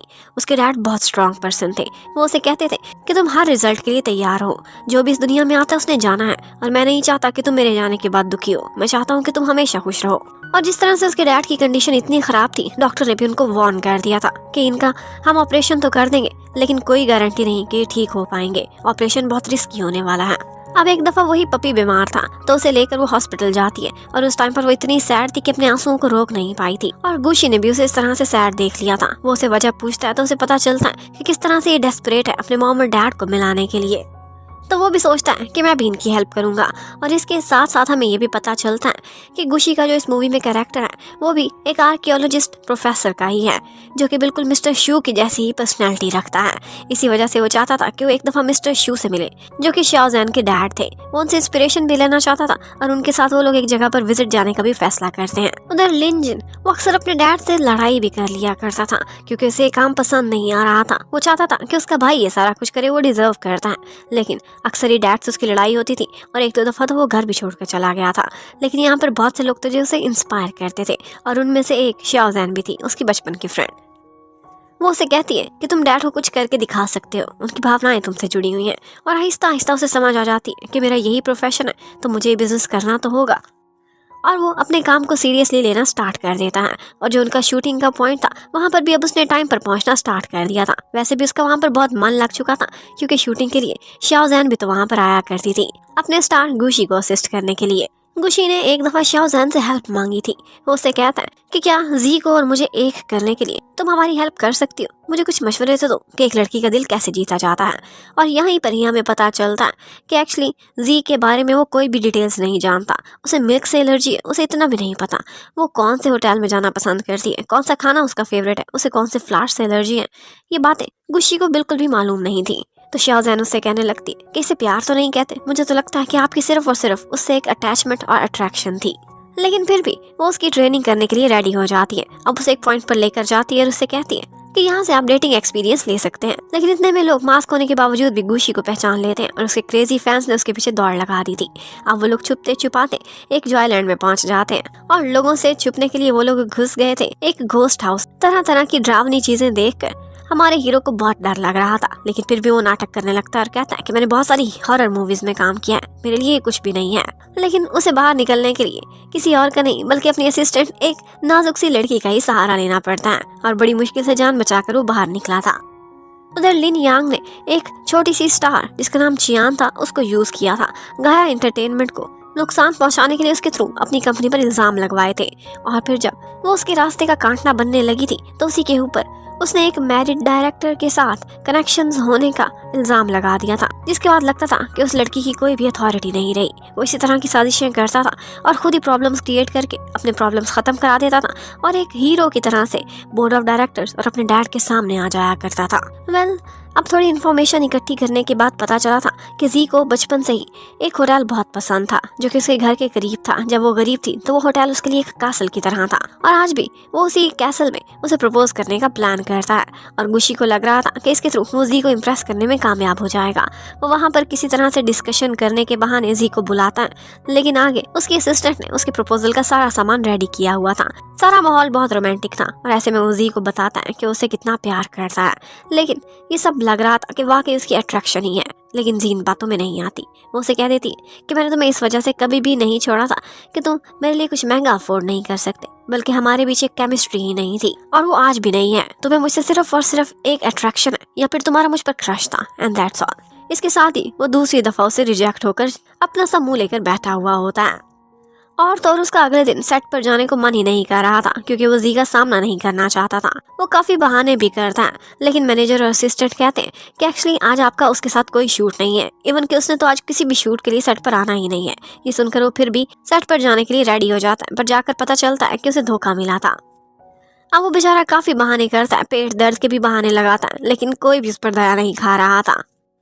अब जी का सामना ना करने की वजह से उसके परफॉर्मेंस पर कोई भी इफेक्ट हो, ये बात शाओ जैन को बहुत बॉदर करती है और इसी वजह से वो जी से मिलने के लिए जाती है और उसे बताती है कि एक्चुअली मेरे बॉस बहुत अच्छे इंसान हैं और वो आपका सामना इस वजह से नहीं करना चाहते क्योंकि वो आपसे शर्मिंदा है, ना कि ये वजह है कि वो खुद को रिजेक्टेड और डाउन फील कर रहे हैं। एक्चुअली आपने कल उन्हें रियलाइज कराया है कि उन्होंने आपकी उस तरह से कभी केयर नहीं की थी जब आप उसकी गर्लफ्रेंड थी, इसलिए प्लीज आप खुले दिल से उन्हें माफ कर दें। शर्मिंदगी की वजह से वो ये सारा कुछ नहीं कर पा रहे।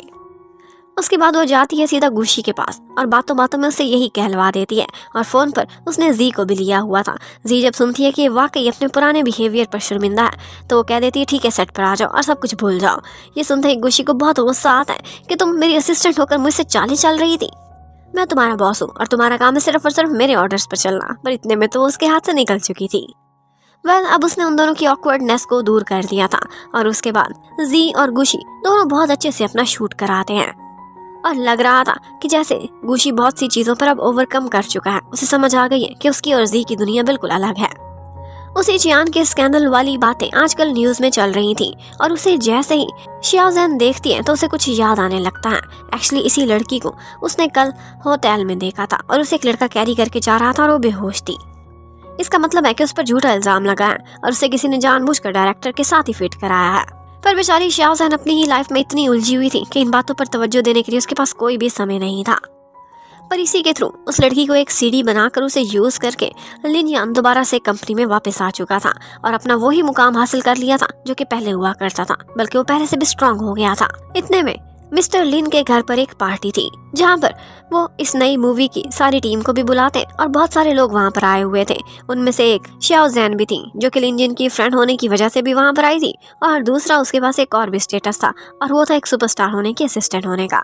यहाँ पर मिस्टर लिन की बर्थडे थी और वो लोग बहुत अच्छे से ये बर्थडे सेलिब्रेट करते हैं। और उसके बाद एक कुकिंग कंपटीशन भी होता है और भी बहुत सारे भाग थे। लोग सारी चीज़ों में बहुत ज़्यादा इंजॉय करते हैं और यहाँ पर शाओ को इस बात की भी बहुत खुशी थी कि इसी बहाने वो अपनी मम्मी को भी देख सकती है। कुकिंग कंपटीशन में उसे अपनी मम्मी की बनाई हुई चीज़ें बहुत याद आ रही थी। डायरेक्टर लियांग एक बहुत अच्छी कुक हुआ करती थी, पर अब तो इतने साल बीत चुके थे, उसने अपनी मम्मी के हाथ का कुछ भी नहीं खाया था। अब ये सारा कुछ देखकर वो थोड़ी सी सैड हो जाती है। तो यहाँ पर लिनजिन उसके लिए एक गिफ्ट लेकर आया था, पर उसी टाइम पर गुशी देख लेता है और कहने लगता है कि मेरी असिस्टेंट है और इस तरह के छोटे छोटे टॉय से ये नहीं खेलती, जाओ और किसी और को दे देना ये। एक्चुअली गुशी लिनजिन और शाओ के करीब आने से बहुत जेलस होता था, पर क्या करता, जुबान से तो ये नहीं कह सकता था, ना ही इसे खुद भी ये समझ आई थी कि सारा कुछ जेलसी प्यार की वजह से भी होती है। जबकि उधर जी दोबारा से लिन यान पर दबाव दे रही थी और वो चाहती थी कि वो दुनिया के सामने उसे स्वीकार करे और वो दुनिया को बता सके कि वो किसकी गर्लफ्रेंड है। लेकिन लिन यान को लगता है इस सब में कोई भी इंटरेस्ट नहीं था। वो चाहता था कि इस रिलेशनशिप को वो सीक्रेट ही रखे और वो कहता है कि मेरी गर्लफ्रेंड प्रोफेशनल होनी चाहिए, तभी तो मैंने तुम्हें चूज किया, भावनाओं से मत खेलो। अब एक दफ़ा शाओ लिनियन और लिनयान के साथ डिनर करने के लिए जाती है। गुशी ने ये सुन लिया था, वो जेलस तो काफ़ी होता है लेकिन उसे रोक नहीं पाता। फिर भी एक दो दफ़ा उसे फ़ोन भी करता है उन्हें डिस्टर्ब करने के लिए और उसे कहता है कि इमरजेंसी है, तुम जल्दी से आ जाओ, पर वो आने से इनकार कर देती है। लेकिन उसके बाद जब वो वहाँ से वापस आ रही थी तो उसे लगता है कि कोई मेरा पीछा कर रहा है और इतने में वो जैसे ही दौड़ने की कोशिश करती है तो उसके पैर पर चोट लग जाती है। अब उसे गुशी की उसी वक्त कॉल आ रही थी जो उसे दोबारा बुला रहा था, लेकिन वो कहती है कि बॉस मैं बहुत मुश्किल में हूँ, मेरा पैर मुड़ गया है और मैं इस जगह पर हूँ और मेरी बैटरी भी खत्म होने वाली है। अब गुशी भी उसकी हेल्प करने से पहले उसे बातें तो बहुत लगाता है और कहता है कि बेशक तुम उन अमीर ज़ादों के साथ डिनर तो कर लो, लेकिन बचाने के लिए तुम्हें हीरो ही आएगा। अब थोड़ी देर बाद वो उसी पॉइंट पर पहुंचा हुआ था। ये जगह उसके अपार्टमेंट के बहुत क्लोज थी। वो जल्दी जल्दी वहाँ पहुंच जाता है और उससे कहता है कि आओ और मैं तुम्हें कैरी करता हूँ। वो बोलती है आर यू श्योर? वो बोलता है इससे पहले कि मैं माइंड चेंज करूँ, आ जाओ ऊपर। फिर जाते जाते वो उससे कहने लगती है कि मुझे मेरे बचपन की याद आ गई, डैडी इसी तरह से मुझे कैरी किया करते थे। तो वो कहने लगता है कि क्या मैं इतना बूढ़ा लगता हूँ? पर शाहजहान कहती है कि पता है, अगर एक लड़की किसी को अपने डैड के साथ कंपेयर करे तो इसका मतलब है कि वो उसके साथ खुद को सुरक्षित फील करती है। और फिर उसके बाद नेक्स्ट डे प्रोड्यूसर साहब और सुपरस्टार साहब की आपस में काफ़ी लड़ाई होती है और बातों ही बातों में उनकी हमेशा अनबन लगी ही रहती थी, क्योंकि इसकी असल वजह तो शाओ थी, क्योंकि दोनों ही उसके क्लोज होना चाहते थे, लेकिन जेलसी की वजह से एक दूसरे को कुछ बता भी नहीं पाते थे और छुपा भी नहीं पाते थे। अब उसके बाद एक दफ़ा गुशी ने अपने फैंस से इंटरेक्ट करने के लिए एक जगह पर जाना था और वो था एक किंडरगार्टन। ऑल्दो गुशी को बच्चे बहुत क्यूट लगते थे, लेकिन वो कभी कभी उसे बहुत ज़्यादा तंग कर देते थे, इसीलिए वो बच्चों को अवॉइड ही करता था। लेकिन अब क्या करता, मैनेजर ने कहा था कि पब्लिसिटी है, ज़रूर जाना पड़ेगा। और वैसे भी बच्चों की भावनाओं को वो ठेस नहीं पहुंचाना चाहता था, तो वो वहाँ पर चला जाता है, उनके साथ बहुत सारी गेम्स खेलता है।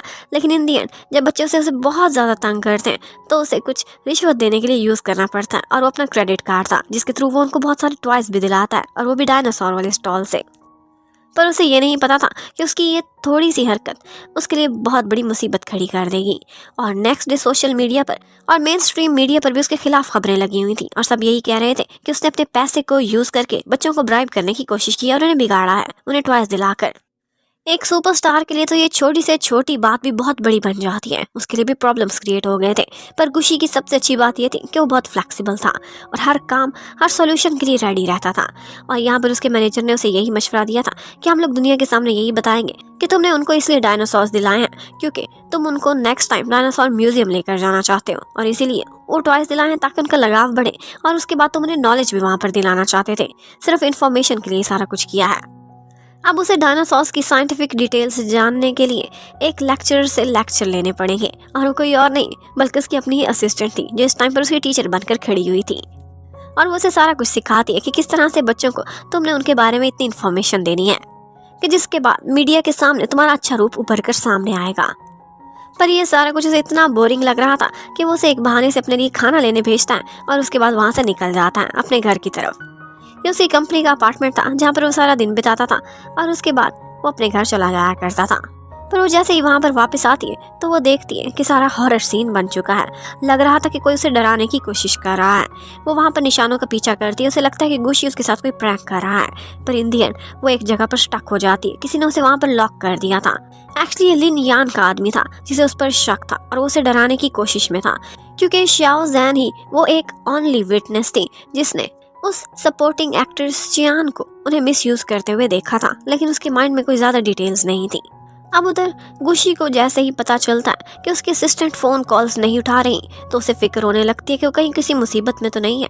तो वो तुरंत ही उसके पीछे पीछे आने लगता है। ना चाहते हुए भी गुशी को पता नहीं क्यों शाहजहान की बहुत फिक्र होती थी, और इन दी एंड वो उसे बचा ही लेता है। वो उसका थैंक्स करने की बजाय उसे यही कह रही थी कि आपने जानबूझ के मेरे साथ ही सब कुछ प्रैंक ही किया था, और इन दी एंड हीरो बनकर मुझे बचाने आ गए। आपको क्या हीरो बनने का एडिक्शन है?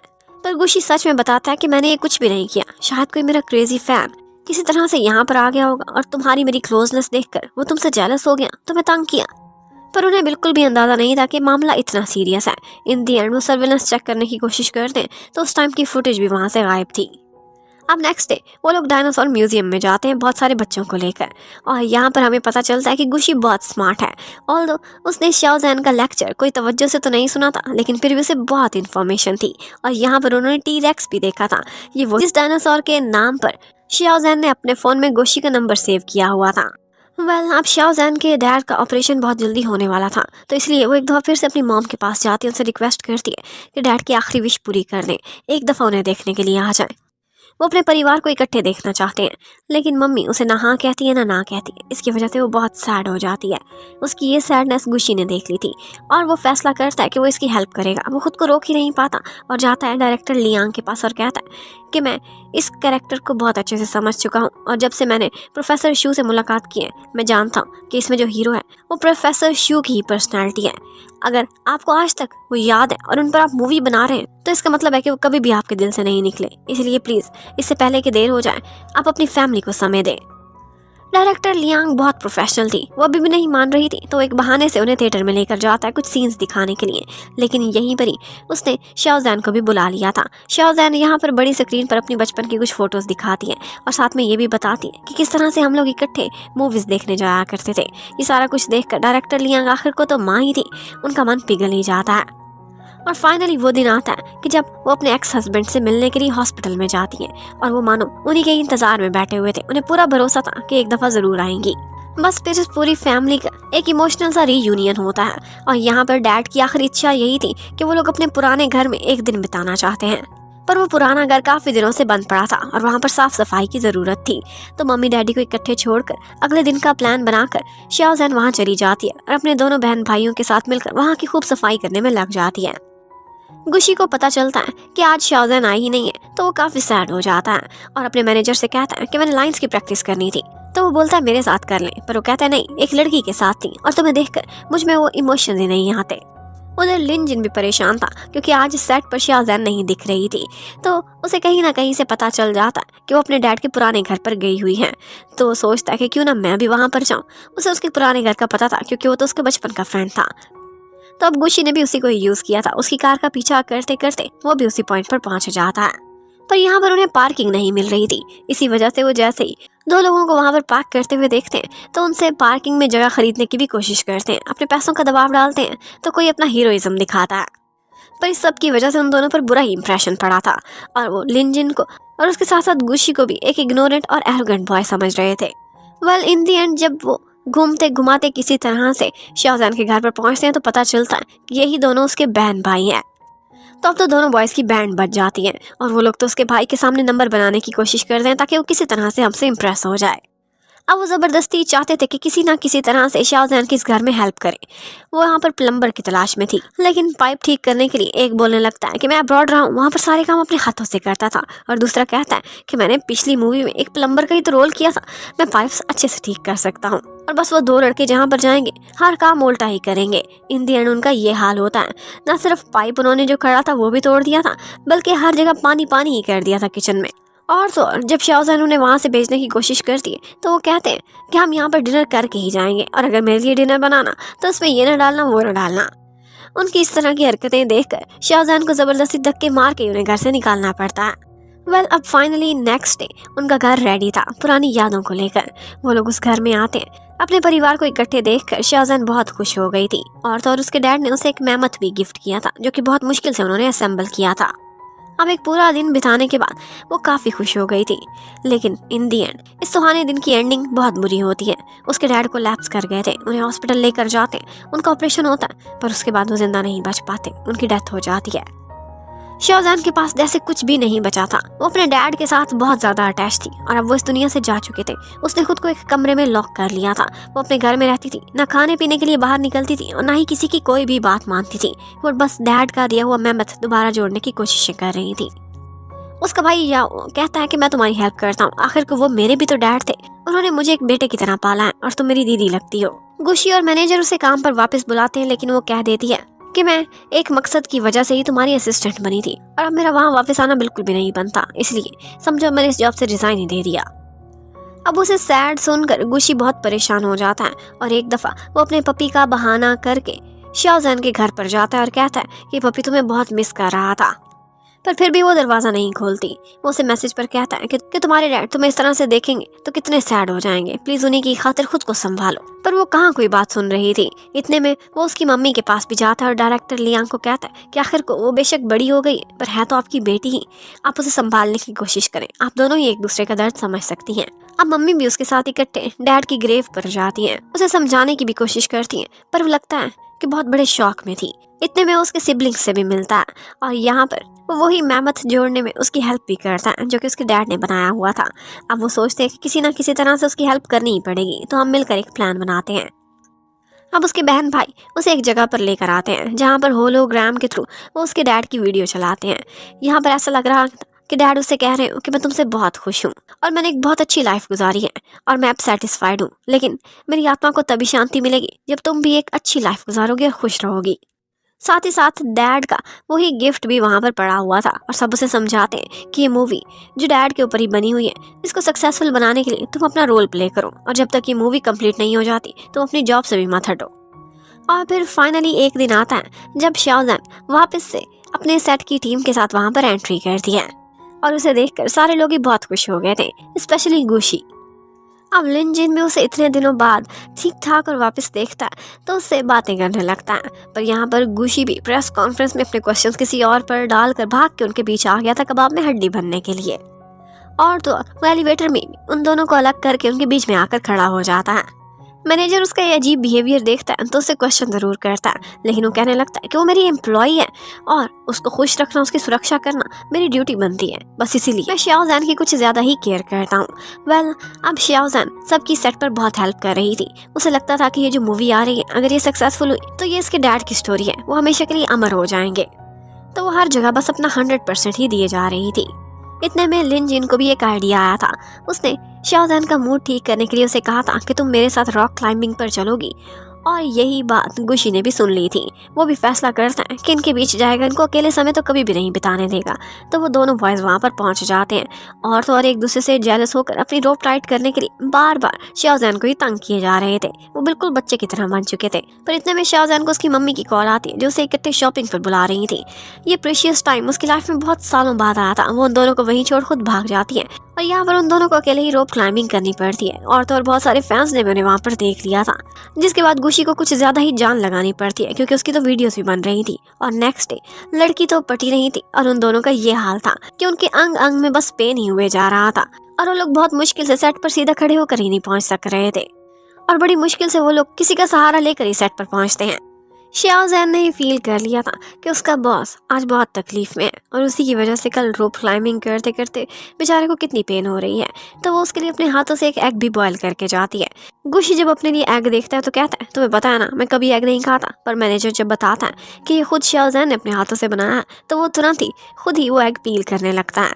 उसे शाहजहान के हाथ से कुछ भी बना हुआ सब कुछ एक्सेप्टेबल था, जबकि उधर लिन जिन ने गुशी को साफ साफ बता दिया था कि मैं शाहजहान को लाइक करता हूँ और मैं उसके लिए कम्पीट करूंगा। अब उसने आहिस्ता आहिस्ता इसके लिए लॉबिंग भी स्टार्ट कर दी थी। वो डायरेक्टर लियांग से कुछ ज्यादा ही करीबी संबंध रखता था और हर टाइम उनका दिल जीतने की कोशिश करता था।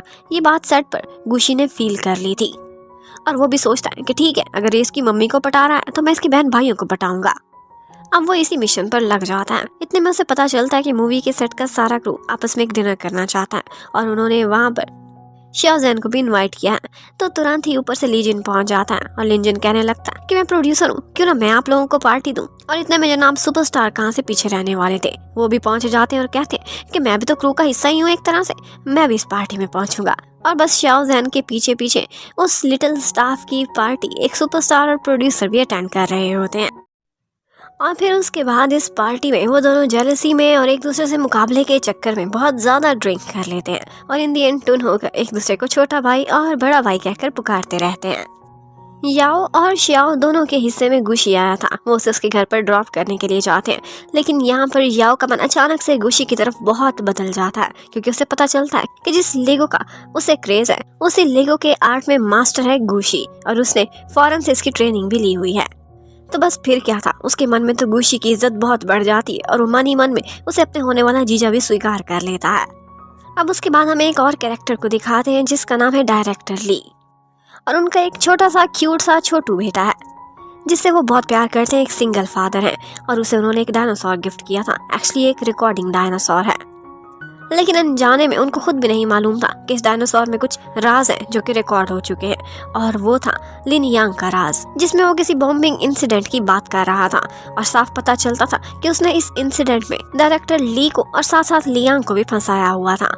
उसके लिए अपनी पावर से बढ़कर और कुछ भी नहीं था। अनजाने में ये सारा कुछ रिकॉर्ड हो चुका था उस बच्चे के डायनासोर में। डायरेक्टर ली पास्ट में जिस तरह से लिनियान के हाथों यूज होता रहा था, उसे लगता है कि अब बहुत पछतावा था, और इस बात का अंदाजा लिनियान को भी हो चुका था कि ये मेरे लिए खतरा बन चुका है। तो ऐसा करता है कि उसे अपने जाल में फंसा लेता है, और उसे शुरू से ही अस्थमा की बीमारी थी। वो उसके इनहेलर में दवाई के साथ कुछ गड़बड़ कर देता है। अब इसी वजह से डायरेक्टर ली की जान खतरे में आ जाती है और उन्हें हॉस्पिटल तो पहुंचाया जाता है टाइम पर, फिर भी वो कोमा में चले गए थे और कोई गारंटी नहीं थी कि कब वो ठीक होंगे। उनका छोटू बेटा एक्चुअली गुशी से और शाओजन से बहुत ज़्यादा अटैच था, तो वो लोग उसे अपने साथ ही रख लेते हैं और कहते हैं कि जब तक इसकी मौसी आकर इसे पिक नहीं कर लेती तब तक हम इसके साथ ही रहेंगे। यहाँ पर गुशी बहुत प्यार से श्याओ को देख रहा था, जिस तरह से वो बच्चे को स्टोरी सुना रही होती है और उसकी केयर करती है। उसके मन में कहीं ना कहीं फीलिंग्स उभरने लगती हैं। ऐसा दिल कर रहा था कि जैसे कल को श्याओ इसी तरह से उसकी वाइफ बने और वो दोनों एक नॉर्मल सी जिंदगी गुजारे अपने बच्चों के साथ। अब नेक्स्ट मॉर्निंग वो दोनों सेट पर पहुंचते हैं और पता चलता है कि वो दोनों इकट्ठे ही आए हैं और साथ ही साथ उन्होंने कल वाले कपड़े ही आज फिर पहने हुए हैं। इसका मतलब है कि वो दोनों कल रात को इकट्ठे थे। ये सोचते ही लिन जिन का तो खून ही खौलने लगता है। वो बहुत गुस्से में भरा हुआ गुशी के पास आता है और कहता है कि कल रात तुम दोनों क्या इकट्ठे थे? और गुशी को तो यही मौका चाहिए था। वो उसे कहने लगता है कि हाँ बिल्कुल, हम कल रात एक ही घर पर थे और इकट्ठे थे। अब तुम खुद ही सोच लो कि कल क्या क्या हुआ होगा। अब लिन जिन ने सोच लिया था कि इससे पहले कि गुशी उसे कोई और धोखा दे और उसके हाथों से शियाओ जैन को छीन ले, इससे पहले ही वो शियाओ को प्रपोज कर देगा, और इसी की ही तैयारी वो उसके घर के सामने खड़ा कर रहा था। लेकिन इतने में मैनेजर उसे देख लेता है। एक्चुअली मैनेजर शी का क्रश था और वो था शियाओ की सिस्टर पर, और वो उसी के लिए बुके लेकर आया था और उसने ये सारा कुछ देख लिया था। अब वो बहुत कॉल करता है गुशी को, लेकिन वो उस टाइम पर बिजी था, उसका फोन ही नहीं उठा पाता। और बस उसी टाइम पर गुशी के साथ साथ शियाओ भी वहां पर पहुंच जाती है और ये सारा सीन स्टार्ट हो जाता है। यहाँ पर लिंजन सरप्राइजिंगली शियाओ को प्रपोज करना चाहता था। उसने रोमांटिक सा एटमॉस्फेयर बनाया हुआ था, लेकिन इसी एटमॉस्फेयर का फायदा उठा लेता है मैनेजर, और वो तुरंत ही उसके सिस्टर को बुलाता है खिड़की में और कहता है कि ये सारा कुछ मैंने तुम्हारे लिए किया है एंड आई लव यू, क्या तुम मेरी गर्लफ्रेंड बनोगी? लिंजन बेचारी की सारी मेहनत पर मैनेजर ने पानी फेर दिया था और उसकी अपनी तो लाइफ सेट हो गई थी। इतना अच्छा प्रपोजल देखकर भला कोई कैसे इनकार कर सकता था। और शियाओ को तो पता ही नहीं चलता कि ये सारा कुछ लिंजन ने उसके लिए किया था। खुशी की खातिर उसका मैनेजर किसी भी हद क्रॉस करने को तैयार था। वेल शियाओ जैन को काफी शक था। उसे लगता था कि डायरेक्टर ली के इनहेलर के साथ कुछ गड़बड़ है। वो उसी को टेस्ट कराती है और फिर इन दी एंड उसे एक आदमी पर शक हो जाता है। ये वही आदमी था जो कि लिन यान का राइट हैंड था, और इसी को ही उसने डायरेक्टर ली के घर से उस टाइम पर जाते हुए देखा था, और बस उसी की तलाश में लग जाती है। लेकिन इसी बीच उसके पैर पर चोट लग गई थी और वो आदमी तो उसके हाथ से निकल चुका था। वो हॉस्पिटल में थी तो लिन जेन उसे देखने के लिए आता है। गुशी उसे बहुत रोकता है, लेकिन वो कहता है कि if you are a man और तुम फेयरली कम्पीट करना चाहते हो तो मुझे मत रोको। और बस गुशी अब क्या कह सकता था, तो लिन जिन को अंदर जाने देता है। लिन जिन सारा कुछ शियाओ को बताता है कि कल रात को जो प्रपोजल वाला सारा सीन था वो मैंने तुम्हारे लिए क्रिएट किया था। मैं तुमसे प्यार करता हूँ, क्या तुम मेरी गर्लफ्रेंड बनोगी? लेकिन शियाओ जैन की उसके मन में कोई भी फीलिंग्स नहीं थी। वो उसे साफ साफ कह देती है कि तुम सिर्फ और सिर्फ मेरे चाइल्डहुड फ्रेंड हो और हमेशा मेरे बेस्ट फ्रेंड रहोगे। अब लिंजन को तो इनकार हो चुका था। इस बात का गुशी को भी पता चल जाता है और उसे लगता है कि अब मेरे लिए तो रास्ता बिल्कुल साफ हो चुका है। मैं इसे प्रपोज करूंगा तो ये यकीनन मान जाएगी। लेकिन वो उसे प्रपोज किसी खास तरीके से करना चाहता था। उसने एक डायनासोर का अंडा ऑर्डर कराया हुआ था और बस वो उसी के इंतजार में था। वो अंडा डिलीवर होते होते काफी डिले हो जाता है। इसी वजह से वो बस सपने ही सजाता रहता है कि मैं कब मौके पर उसे प्रपोज करूं। जबकि उधर लिन यान को साफ पता चल चुका था कि शियाओ उसके प्रॉब्लम्स में इजाफा करना चाहती है। उसे कुछ ना कुछ हिंट हो चुका है लिनियान के गलत कामों का, इसीलिए वो बस अपनी सुरक्षा में किसी का भी बलिदान देने को तैयार था। इतने में डायरेक्टर लिंग उसके पास आती हैं। वो बहुत अरसा पहले से ही लिनियान की नेचर को अच्छे से समझती थी। वो उससे कहती हैं कि मेरी बेटी के साथ जो दुर्घटना हुई है उसके पीछे तुम ही हो ना, जो उसे चोट लगी है। तो लिनियान कह देता है कि आपको पता है ना मैं कितना जालिम हूँ, मैं किसी का लिहाज नहीं करता। अगर आप चाहते हैं कि वो सुरक्षित रहे तो उसे कहें कि वो गाय एंटरटेनमेंट और स्पेशली इस मूवी से दूर रहे। लिन जिन को बेशक श्याओ ने रिजेक्ट तो कर दिया था, लेकिन फिर भी उसने हार नहीं मानी थी। उसने सोचा था कि आज नहीं तो कल हो सकता है मेरे लिए फीलिंग्स डेवलप कर ही ले, मैं इसकी केयर करना कभी नहीं छोड़ूंगा। और यही बात गुशी भी नोटिस कर रहा था। आज सेट पर एक सीन ही क्रिएट हो जाता है जब दोनों बॉयज उसकी केयर कर रहे थे, और तो और मॉम ने तो आज उसे सेट से ही बाहर निकलवा दिया था कि तुम हसल क्रिएट कर रही हो। इसी मौका पर गुशी उसे उठाता है और उसे कैरी करता हुआ वहां से ले जाता है और कहता है कि मेरी असिस्टेंट है तो मेरी जिम्मेदारी। लेकिन यहीं पर ही एक को स्टार सपोर्टिंग एक्ट्रेस जिसका नाम फे था, वो उन दोनों को इकट्ठे देख लेती है। जिस तरह से गुशी श्याओ की केयर कर रहा था उसे बहुत ज्यादा जेलसी फील होने लगती है, और वो दोनों की इकट्ठे एक फोटो बना लेती है। और बस शराब के नशे में उसे पता ही नहीं चलता कि कब उसने यही फोटो अपने दूसरे अकाउंट से सोशल मीडिया पर पोस्ट कर दी थी, और रातों रात वो फोटो वायरल हो जाती है। और साथ ही साथ उसने बहुत बुरा भला श्याओ ज़ैन को भी कहा था अपनी पोस्ट में कि वो जानबूझकर असिस्टेंट बनकर गुशी को सिड्यूस करने की कोशिश कर रही है। अब बस यही होना था, फैंस को तो एक मौका चाहिए था। वो इस बात का बतंगड़ ही बना देते हैं, और बेचारी श्याओ ज़ैन को बहुत बुरी बुरी बातें सहनी पड़ती हैं। ऑनलाइन उस पर बहुत ज्यादा क्रिटिसाइज किया जा रहा था, इवन के वो लोग गाय एंटरटेनमेंट और उनकी मूवी के सेट के बाहर भी आकर प्रोटेस्ट करने लगते हैं। हर कोई यही चाहता था कि श्याओ ज़ैन को यहाँ से बाहर निकाला जाए। अब श्याओ इसी सब की वजह से गुशी को अवॉइड करने की कोशिश कर रही थी, लेकिन यहाँ पर ब्रदर यान था ना, उसे गुशी बहुत पसंद था। वो एक दफा दोनों के लिए एक मौका क्रिएट कर देता है, और यहाँ पर गुशी आकर श्याओ से मिलता है, पर श्याओ से साफ इनकार कर देती है और कहती है कि मेरे क्लोज मत आना, मैं तुम्हारे फैंस को नहीं सह सकती। लेकिन इनफैक्ट वजह ये थी कि वो नहीं चाहती थी कि उसकी वजह से गुशी को थोड़ा सा भी नुकसान हो।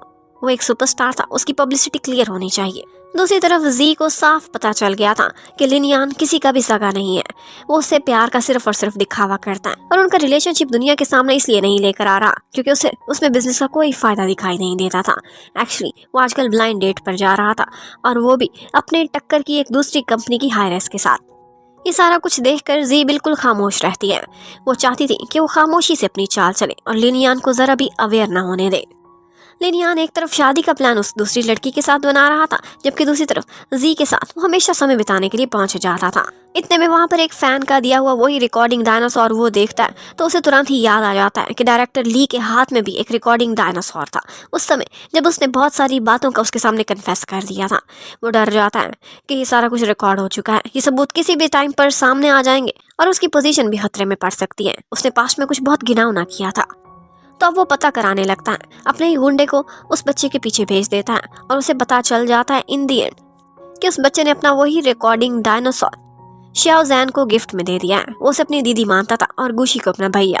अब गुशी उसी छोटू के बहाने एक दफा श्याओ ज़ैन के घर पर आ जाता है कि बच्चा, इसके ना तो डैड है और ना ही मॉम, ये तुम्हें बहुत मिस कर रहा है। अब वो क्या करती है, उसे घर में आने ही देती है, और इस तरह से गुशी के साथ थोड़ा बहुत समय बिताकर उसे रियलाइज होता है कि वो कितना स्वीट है, और वो भी मन ही मन में उसे बहुत प्यार करती है। अब नेक्स्ट डे जब वो दोबारा से ऑफिस जाने की कोशिश करती है तो देखती है उस पर कितना ज्यादा अटैक करने की कोशिश की जा रही है। फिजिकली भी और इमोशनली भी उसे बहुत ज्यादा घाव पहुंचाए जा रहे थे। इसी वजह से डायरेक्टर लियान, जो कि उसकी मॉम थी, उन्होंने फैसला किया था कि इसी बात को बहाना बनाकर वो इसे गाया एंटरटेनमेंट और इस सेट से दूर रखेंगी। वो कहती है अगर ये आएगी तो फिर मैं नहीं आऊंगी। अब यहाँ पर प्रोड्यूसर लिन जिन था, वो कहता है कि ठीक है, अगर आपने इसे गुशी की असिस्टेंट की पोस्ट से हटाना है तो इसे मैं अपनी असिस्टेंट बना दूंगा, और मैं प्रोड्यूसर हूँ, मैं देखता हूँ कि कौन मुझे रोकता है। इस सेट पर ये जरूर आएगी क्योंकि ये इसके डैड पर बनने वाली फिल्म है, और इसके साथ इसकी इमोशनल भावनाएं जुड़ी हुई हैं। अब गुशी ये कैसे बर्दाश्त कर सकता था कि उसका प्यार किसी और के असिस्टेंट बनने जा रहा है। तो अब जिस तरह से सेट पर लिन जिन श्याओ ज़ैन के साथ साथ था और उसकी हर लम्हे केयर करता रहता था, गुशी के दिल पर तो छुरियां चलने लगती हैं। उसका मैनेजर बहुत कहता है कि बॉस, क्या आप बस अंडे के इंतजार में बैठे रहेंगे, और उधर लिन जिन देखना गेम ही जीत जाएगा। यहाँ पर गुशी जानबूझकर श्याओ को जेलस कराने की कोशिश करता है। उस एक्ट्रेस फे से कहता है कि आज तुमने बहुत अच्छा शूट करा, जबरदस्त एक्टिंग की, और इसके साथ साथ उसके साथ एक सेल्फी भी लेता है। उसके क्लोज होता है ताकि वो शियाओ का एक्सप्रेशन देख सके। लेकिन शियाओ उस लड़की को घूर घूर कर देखने लगती है थोड़ी देर बाद, क्योंकि उसे पता चल गया था कि किसी ने ही उसकी फोटो गुशी के साथ वायरल कराई और उसके बारे में बुरा लिखा है। अब वजह तो कोई और थी शियाओ का गुस्सा करने की, पर गुशी को कंफर्म हो जाता है उसकी आंखों में आग देखकर कि ये मुझे उसके साथ देखकर इससे जेलस हो रही है। इसका मतलब है कि आग दोनों तरफ बराबर की भड़की हुई है।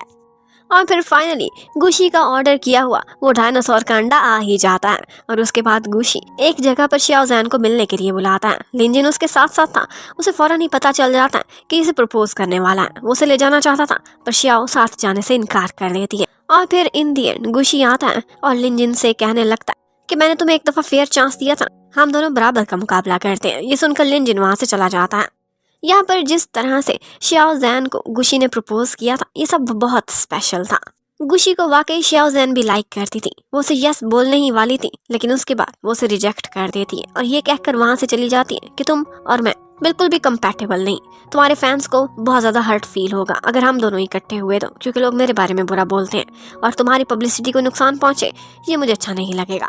उसे रिजेक्ट करने के बाद वाकई शियाओ बहुत दुखी थी। दूसरी तरफ हमें जी को दिखाते हैं। वो आज एक दफा लिन यान को अपने साथ शॉपिंग पर लेकर जाती है और डायमंड का एक नेकलेस अपने लिए पसंद कर लेती है। पर उसे ये नहीं पता था कि लिन यान उसके हाथ कभी भी नहीं आने वाला। उसने इसी तरह का एक और नेकलेस भी ऑर्डर कर लिया था अपने होने वाली वाइफ के लिए और वो उसे छोड़ उसी लड़की को मिलने के लिए चला जाता है। दूसरी तरफ एक दफा सेट पर शियाओ जैन के सामान में से वही गुंडा आकर तलाशी लेने लगता है कि कहीं पर वो रिकॉर्डिंग डायनासोर मिल जाए। पर यहाँ पर गुशी उसके पास पहुंचा हुआ था। वो गुंडा खुद को बचाने की खातिर शियाओ जैन के ऊपर अटैक कर देता है। उसके ऊपर उसने कुछ चीजें गिरा दी थी। यहाँ पर गुशी उसकी सुरक्षा करता है। दोबारा से शियाओ के पैर पर चोट लगी थी और गुशी भी घायल हो गया था, लेकिन वो किसी की परवाह किए बगैर उसे कैरी करता और इस तरह से हॉस्पिटल लेकर जाता है। मीडिया इस बात पर बहुत बवाल मचाती है और सब कहते हैं कि देखो किस तरह से इस लड़की ने गुशी को अपने जाल में फंसाया है। पर गुशी साफ साफ शियाओ को कह देता है कि मुझे दुनिया की कोई परवाह नहीं, तुम मेरी तरफ एक कदम बढ़ाओ तो 99 स्टेप्स मैं लूंगा। शियाओ यहाँ पर शर्मा रही थी और उसने उसकी नजरों में यस पढ़ लिया था। उसे तुरंत ही किस करता है और कहता है कि लो पूरे के पूरे 100 स्टेप्स मैं ही लूंगा। और बस अब की बार शियाओ अपने आप पर जबरदस्ती नहीं करती और ऑफ कोर्स उसने गुशी को यस बोल दिया था। अब वो उसकी गर्लफ्रेंड बन चुकी थी। थोड़ी देर बाद लिनजिन भी आता है वहाँ पर शियाओ को देखने के लिए। उसके लिए सूप भी बना कर लाया था। पर अब की बार गुशी गेम में बहुत आगे निकल चुका था। वो उसे साफ साफ कह देता है कि ये मेरी गर्लफ्रेंड है, इसे मैं खुद सूप पिलाऊंगा। और लिनजिन बेचारे का दिल टूट जाता है जैसे ही उसे पता चलता है कि शियाओ उसे यस कर चुकी है। वो उन दोनों में कबाब में हड्डी तो नहीं बनना चाहता था, लेकिन फिर भी क्या करता। कहता है कि ठीक है गर्लफ्रेंड तुम्हारी है मैंने माना, लेकिन बेस्ट फ्रेंड अभी भी मैं हमेशा इसका रहूंगा। कि शियाओ को हॉस्पिटल की तरफ से कॉल आई थी, किसी ने उसे नीचे बुलाया था, लेकिन एक्चुअली ये सारा कुछ उस गुंडे ने किया था। उसके बाद वो उसके कमरे में आता है और वहाँ की तलाशी लेता है। उन दोनों बॉयज को पता चल जाता है कि यहाँ पर कोई आया था और कोई है जो शियाओ की कोई चीज उठाने की कोशिश कर रहा है या फिर उसे नुकसान पहुंचाना चाहता है। वो लोग कहते हैं कि यहाँ पर सुरक्षित नहीं है। लिनजिन कहता है कि अब मेरी एम्प्लॉय है मेरे घर चलेगी, पर गुशी कहता है कि इससे भी बड़ी बात है कि मेरी गर्लफ्रेंड है मेरे घर रहेगी। और फिर बस लड़ते झगड़ते वो तीनों लोग गुशी के ही घर पर पहुंच जाते हैं और लिनजिन कहता है कि मैं अपनी बेस्टी का ख्याल रखने के लिए खुद यहाँ पर रहूंगा। अब शियाओ जैन एक कमरे में ठहर रही थी, जबकि दूसरे कमरे को वो दोनों बॉयज शेयर कर रहे होते हैं। दोनों रात को वहाँ पर इकट्ठे लड़ते हैं। पहले तो एक दूसरे को खूब टांगे मारते हैं और फिर उसके बाद आधी रात को लिनजिन उठकर शियाओ को देखना चाहता था कि वो ढंग से सोई है कि नहीं, लेकिन जाते जाते उसने गुशी का हाथ बांध दिया था टेबल के साथ ताकि ये रात को उठकर शियाओ की तरफ जा ना सके। पर उसे ये नहीं पता था कि गुशी उससे हमेशा 2 स्टेप आगे ही रहता था। उसने भी अलमारी के साथ उसका एक पैर बांध कर उसे भी कैद कर दिया था। इसी तरह की हमेशा शरारतें इन दोनों के बीच चलती रहती थी। गुशी सुबह सुबह उठकर शियाओ के लिए नाश्ता बनाता है, लेकिन वही नाश्ता जो बहुत प्यार से बना हुआ था बहुत ही बेढंगे अंदाज में लिनजिन खा जाता है और उसके बाद शियाओ के लिए स्पेशली शेफ से प्रिपेयर किया हुआ हेल्दी सा फूड लेकर आ जाता है और ये प्रिटेंड करता है कि जैसे मैं तुम्हारी इससे भी ज्यादा केयर कर रहा हूँ। वो बोलता है कि आज तो मैं घर पर ही रहूंगा, सेट पर नहीं जाने वाला, क्योंकि मेरे कल के कपड़े गंदे हो गए थे और इन कपड़ों में मैं नहीं जाने वाला। गुशी भी उससे कह देता है कि मेरा पूरा वार्डरोब तुम्हारे सामने हाजिर है, इनमें से कोई भी कपड़े उठाकर पहन लो, लेकिन तुम्हें यहाँ पर मैं भी नहीं ठहरने दूंगा। वो उसे जबरदस्ती अपने कपड़े पहनाकर खुद अपनी गाड़ी में अपने साथ लेकर जाता है और लोग इनको देखकर फिर से बातें बनाने लगते हैं कि ये दोनों इकट्ठे एक ही गाड़ी में आए, मतलब ये दोनों कल रात इकट्ठे थे। और बस सेट पर तो लोगों को गॉसिप्स चाहिए होती हैं। वो लिनजिन और गुशी के बारे में उल्टी सीधी बातें करने लगते हैं। अब लिनजिन ने अपने घर पर फोन करके कुछ कपड़े मंगवाए थे, लेकिन डैड को पता चलता है कि वो कहीं बाहर फिर रहा है, तो वो बॉडीगार्ड्स को भेजकर उसे जबरदस्ती घर वापस उठवा लेते हैं। ये देखकर गुशी बहुत खुश होता है और घर आकर अपनी गर्लफ्रेंड से कहता है कि अब सिर्फ तुम और सिर्फ मैं है, और मैं तुम्हारे लिए एक जबरदस्त सा डिनर बनाऊंगा। आज सारा कुछ बहुत रोमांटिक होने वाला है। वो दोनों इकट्ठे डिनर प्रिपेयर करते हैं और बहुत सारा एंजॉय करते हैं। ऑफ कोर्स आज उनके बीच कोई तीसरा नहीं था। जबकि उधर जी लिन यान उसे हर्ट करने का कोई भी मौका हाथ से नहीं जाने देता था। वो दूसरी लड़की उसके सामने ही एक दफा ले आया था और दिखा दिया था कि तुम्हारी क्या वैल्यू है। जी ये सब देखकर बहुत हर्ट होती है। उस लड़की जया के सामने तो वो कुछ भी नहीं कहती, लेकिन बाद में मीडिया के सामने उन्होंने ब्रीफिंग देनी थी अपने होने वाली शूटिंग के बारे में। तो यहाँ पर वो मीडिया के सामने कन्फेस कर लेती है कि मैं सिंगल नहीं हूँ, बल्कि मेरे एक लॉन्ग टर्म का बॉयफ्रेंड है, बहुत सालों से मेरे साथ है, और वो कोई और नहीं बल्कि लिन यान ही है। अपनी तरफ से तो जी ने चाल चल दी थी, पर उसे ये नहीं पता था कि वहाँ पर सिर्फ 5 साथी रिपोर्टर्स मौजूद हैं और सारा कुछ लिन यान को अपने कंट्रोल में रखना अच्छा लगता है। नेक्स्ट डे उनके बारे में कोई भी न्यूज नहीं छपी थी और लिन यान उसे कहता है कि शायद तुम्हें मेरी पावर्स का अंदाजा नहीं, मुझसे दुश्मनी कोई भी अफोर्ड नहीं कर सकता, इसलिए मैंने मीडिया को बहुत अरसे से अपने हाथ में रखा हुआ है। अगर तुम्हें शराफत से रहना है तो मेरी मिस्ट्रेस बनकर रहो, अगर नहीं रहना तो भी बता दो। अब एक तरफ तो गुशी था जो कि डेस्परेट था अपनी गर्लफ्रेंड के लिए, सारी दुनिया से लड़ जाना चाहता था, इवन कि वो ये इंडस्ट्री भी छोड़ने को तैयार था ताकि अपनी गर्लफ्रेंड के साथ वो शादी करके बिल्कुल एक नॉर्मल सी लाइफ गुजार सके। जबकि दूसरी तरफ जी थी जो कि चाहती थी कि एक नॉर्मल लाइफ गुजारे हाउसवाइफ बनकर, लेकिन जिस शख्स को उसने चुना था उसे नहीं पता था कि वो हीरा नहीं, सिर्फ हीरे का दिखावा करता है, वो एक्चुअली दिल से एक कोयला था। आज गुशी अपनी गर्लफ्रेंड को अपने साथ एक जगह डेट पर लेकर जाता है। वो दोनों इकट्ठे शॉपिंग करते हैं, यहाँ पर भी पकड़े जाते हैं। फैंस उनके पीछे पड़ गए थे। फिर इकट्ठे खाना खाने गए थे तो वहाँ पर भी फैंस से बहुत मुश्किल से श्याओ से बचा कर लेकर जाती है। और फिर इन दी एंड भी मैनेजर को उनकी हेल्प के लिए आना पड़ता है। वो लोगों को डॉज देता है। श्याओ जैन की गाड़ी में बैठकर चला जाता है और दूसरी गाड़ी उसने उन दोनों के लिए अरेंज कर दी थी। अब उन्हें एक और आइडिया आता है और वो ये था कि वो लोग स्केटिंग करेंगे। यहाँ पर हेलमेट पहनने की वजह से शायद गुशी को लोग पहचान ना सके, लेकिन यहाँ पर लिन जिन आ जाता है और गुशी से जिद करने लगता है कि देखो मुझे स्केटिंग नहीं आती और तुम ही मुझे सिखाओगे। और बस इसी वजह से उनका प्रेशियस टाइम अब ज़ाया हो गया था, लेकिन फन उन्होंने जरूर किया था। अब उनकी कल की फोटोज वायरल होने की वजह से गुशी को काफी नुकसान उठाना पड़ता है। 1-2 कंपनीज थी जिन्होंने उसके साथ अपनी एंडोर्समेंट खत्म कर दी थी।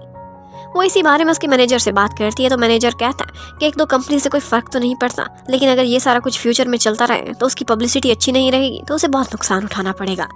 और श्याओ ये कभी भी नहीं चाहती थी। वो यही बात गुशी को कहती है कि ठीक है मैं तुम्हारी गर्लफ्रेंड हूँ, पर दुनिया के सामने ये सब ना दिखाओ। पर गुशी का कहना था कि चाहे इसकी मुझे जो मर्जी कीमत देनी पड़े, मैं दुनिया को अनाउंस करना चाहता हूँ कि कौन मेरी वुमन है। अब बस उनके सेट के बाहर भी हर टाइम पर लोग श्याओ के खिलाफ बातें करते रहते थे और बहुत प्रोटेस्ट कर रहे थे। और तो और गुशी की एक फैन थी जो ये सारा कुछ चलाने के पीछे सबसे आगे थी। वो एक पेज चलाती थी जिस पर वो हमेशा गुशी को लेकर श्याओ के खिलाफ नफरतें ही फैलाती थी। एक दिन वो उसी लड़की का पता चला लेते हैं, लेकिन वो थोड़ी फैटी थी और अपनी हेल्थ का ख्याल नहीं रखती थी। वो हॉस्पिटल में एडमिट थी। यहाँ पर गुशी जाता है, उसकी केयर भी करता है, उसका हाल चाल भी पूछता है और उसे बताता है कि उसकी श्याओ के लिए क्या फीलिंग्स है और श्याओ कैसी लड़की है।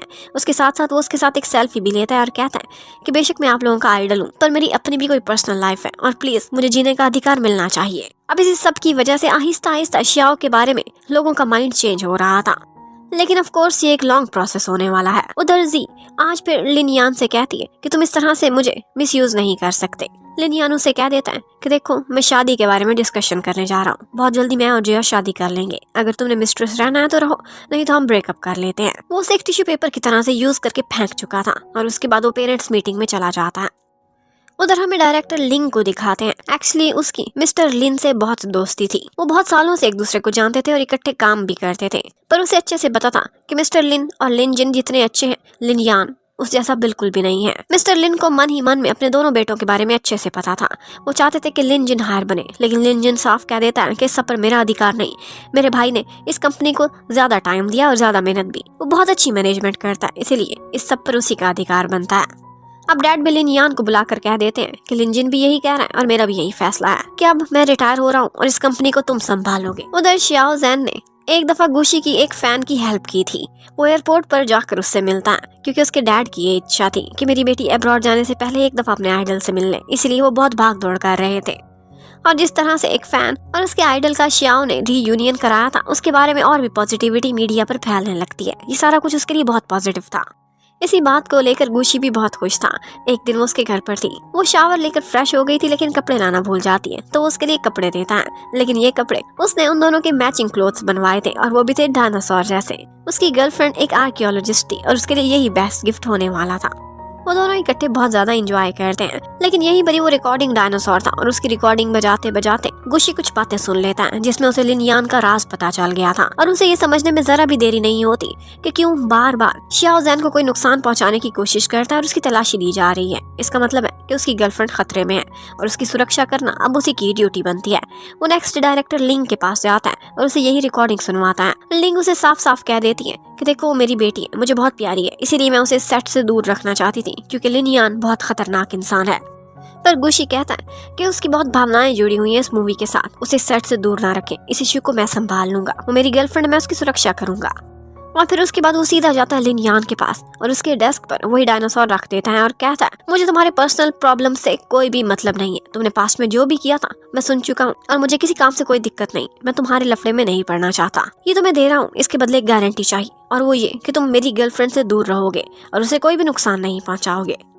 और उसकी ये शर्त लिन यान मान जाता है, लेकिन कुछ उल्टा हो जाता है।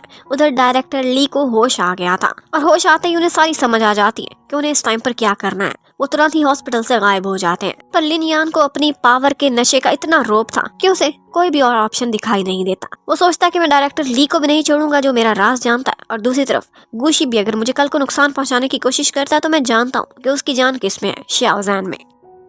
और डायरेक्टर ली को तो जैसे ही होश आता है वो सबसे अपना रिश्ता तोड़ते हुए अपने छोटू को अपने साथ लेकर इस जगह से ही गायब हो जाते हैं, क्योंकि उन्हें पता था कि लिन यान कितना क्रूअल पर्सन है। वो तो अपनों का भी सगा नहीं, तो उनके होश आने पर उसे और उसके बेटे को कैसे छोड़ेगा। और इसके साथ ही हमें एक और कपल के बारे में भी पता चलता है और वो थी वही एक्ट्रेस फे। उसका एक्चुअली क्रश आ गया था और वो भी शियाओ जैन के अपने भाई पर, यान पर।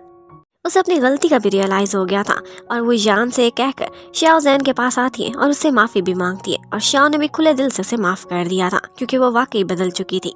इतने में एक दिन अचानक बैठे बिठाए गुशी को रियलाइज होता है कि उसकी अपनी गर्लफ्रेंड के साथ कोई भी फोटोज नहीं है, कपल फोटोज। तो वो सोचता है कि क्यों ना एक फोटोशूट कराया जाए। उसे बहुत अच्छा सा मेक ओवर कराता है और उसके बाद जैसे ही वो अपनी अपीयरेंस देती है तो सारे उसे देखते हैं तो बस देखते ही रह जाते हैं। वो इतनी सुंदर लग रही थी। वो दोनों इकट्ठे बहुत प्यारे लग रहे थे, लेकिन जब लिन जिन उनको देखता है तो एक दफा उसका दिल दोबारा से धड़कने लगता है। उसे बुरा फील हो रहा था, लेकिन यहाँ से जाते जाते गुशी लिन जिन को रोकता है और उससे कहने लगता है कि देखो इस तरह से हमें अवॉइड मत करो, हम लोगों ने दोनों ने कम्पीट किया, अब हमें शियाओ की मर्जी का एहतराम करना चाहिए। उसने तुम्हें चूज नहीं किया, इस वजह से उससे दूर मत भागो। मैं बेशक उसका बॉयफ्रेंड हूँ, लेकिन तुम उसके बचपन के फ्रेंड हो और तुम्हारी जो उसके दिल में जगह है वो कभी नहीं बदल सकती। ये सुनकर अब लिन जिन भी उन्हें ना अवॉइड करने का फैसला करता है। अब नेक्स्ट सीन में बहुत कुछ बुरा हो जाता है शियाओ के साथ। उसके घर पर ल्यूजा ने गैस लीक कर दी थी और वो जैसे ही घर पहुंचती है तो वहाँ पर एक ब्लास्ट हो जाता है। ये तो थैंक्स गॉड कि गुशी उसके साथ था। वो एंड टाइम पर उसे हॉस्पिटल लेकर चला जाता है और उसके बाद उसकी कंडीशन काफी स्टेबल थी। शियाओ को तो कुछ पता नहीं था, उसे लगता था कि ये सिर्फ एक एक्सीडेंट है, लेकिन गुशी बहुत अच्छे से जानता था कि इस सब के पीछे और कोई नहीं बल्कि लिन यान ही है। जबकि लिन जिन, उसे भी शक होने लगा था।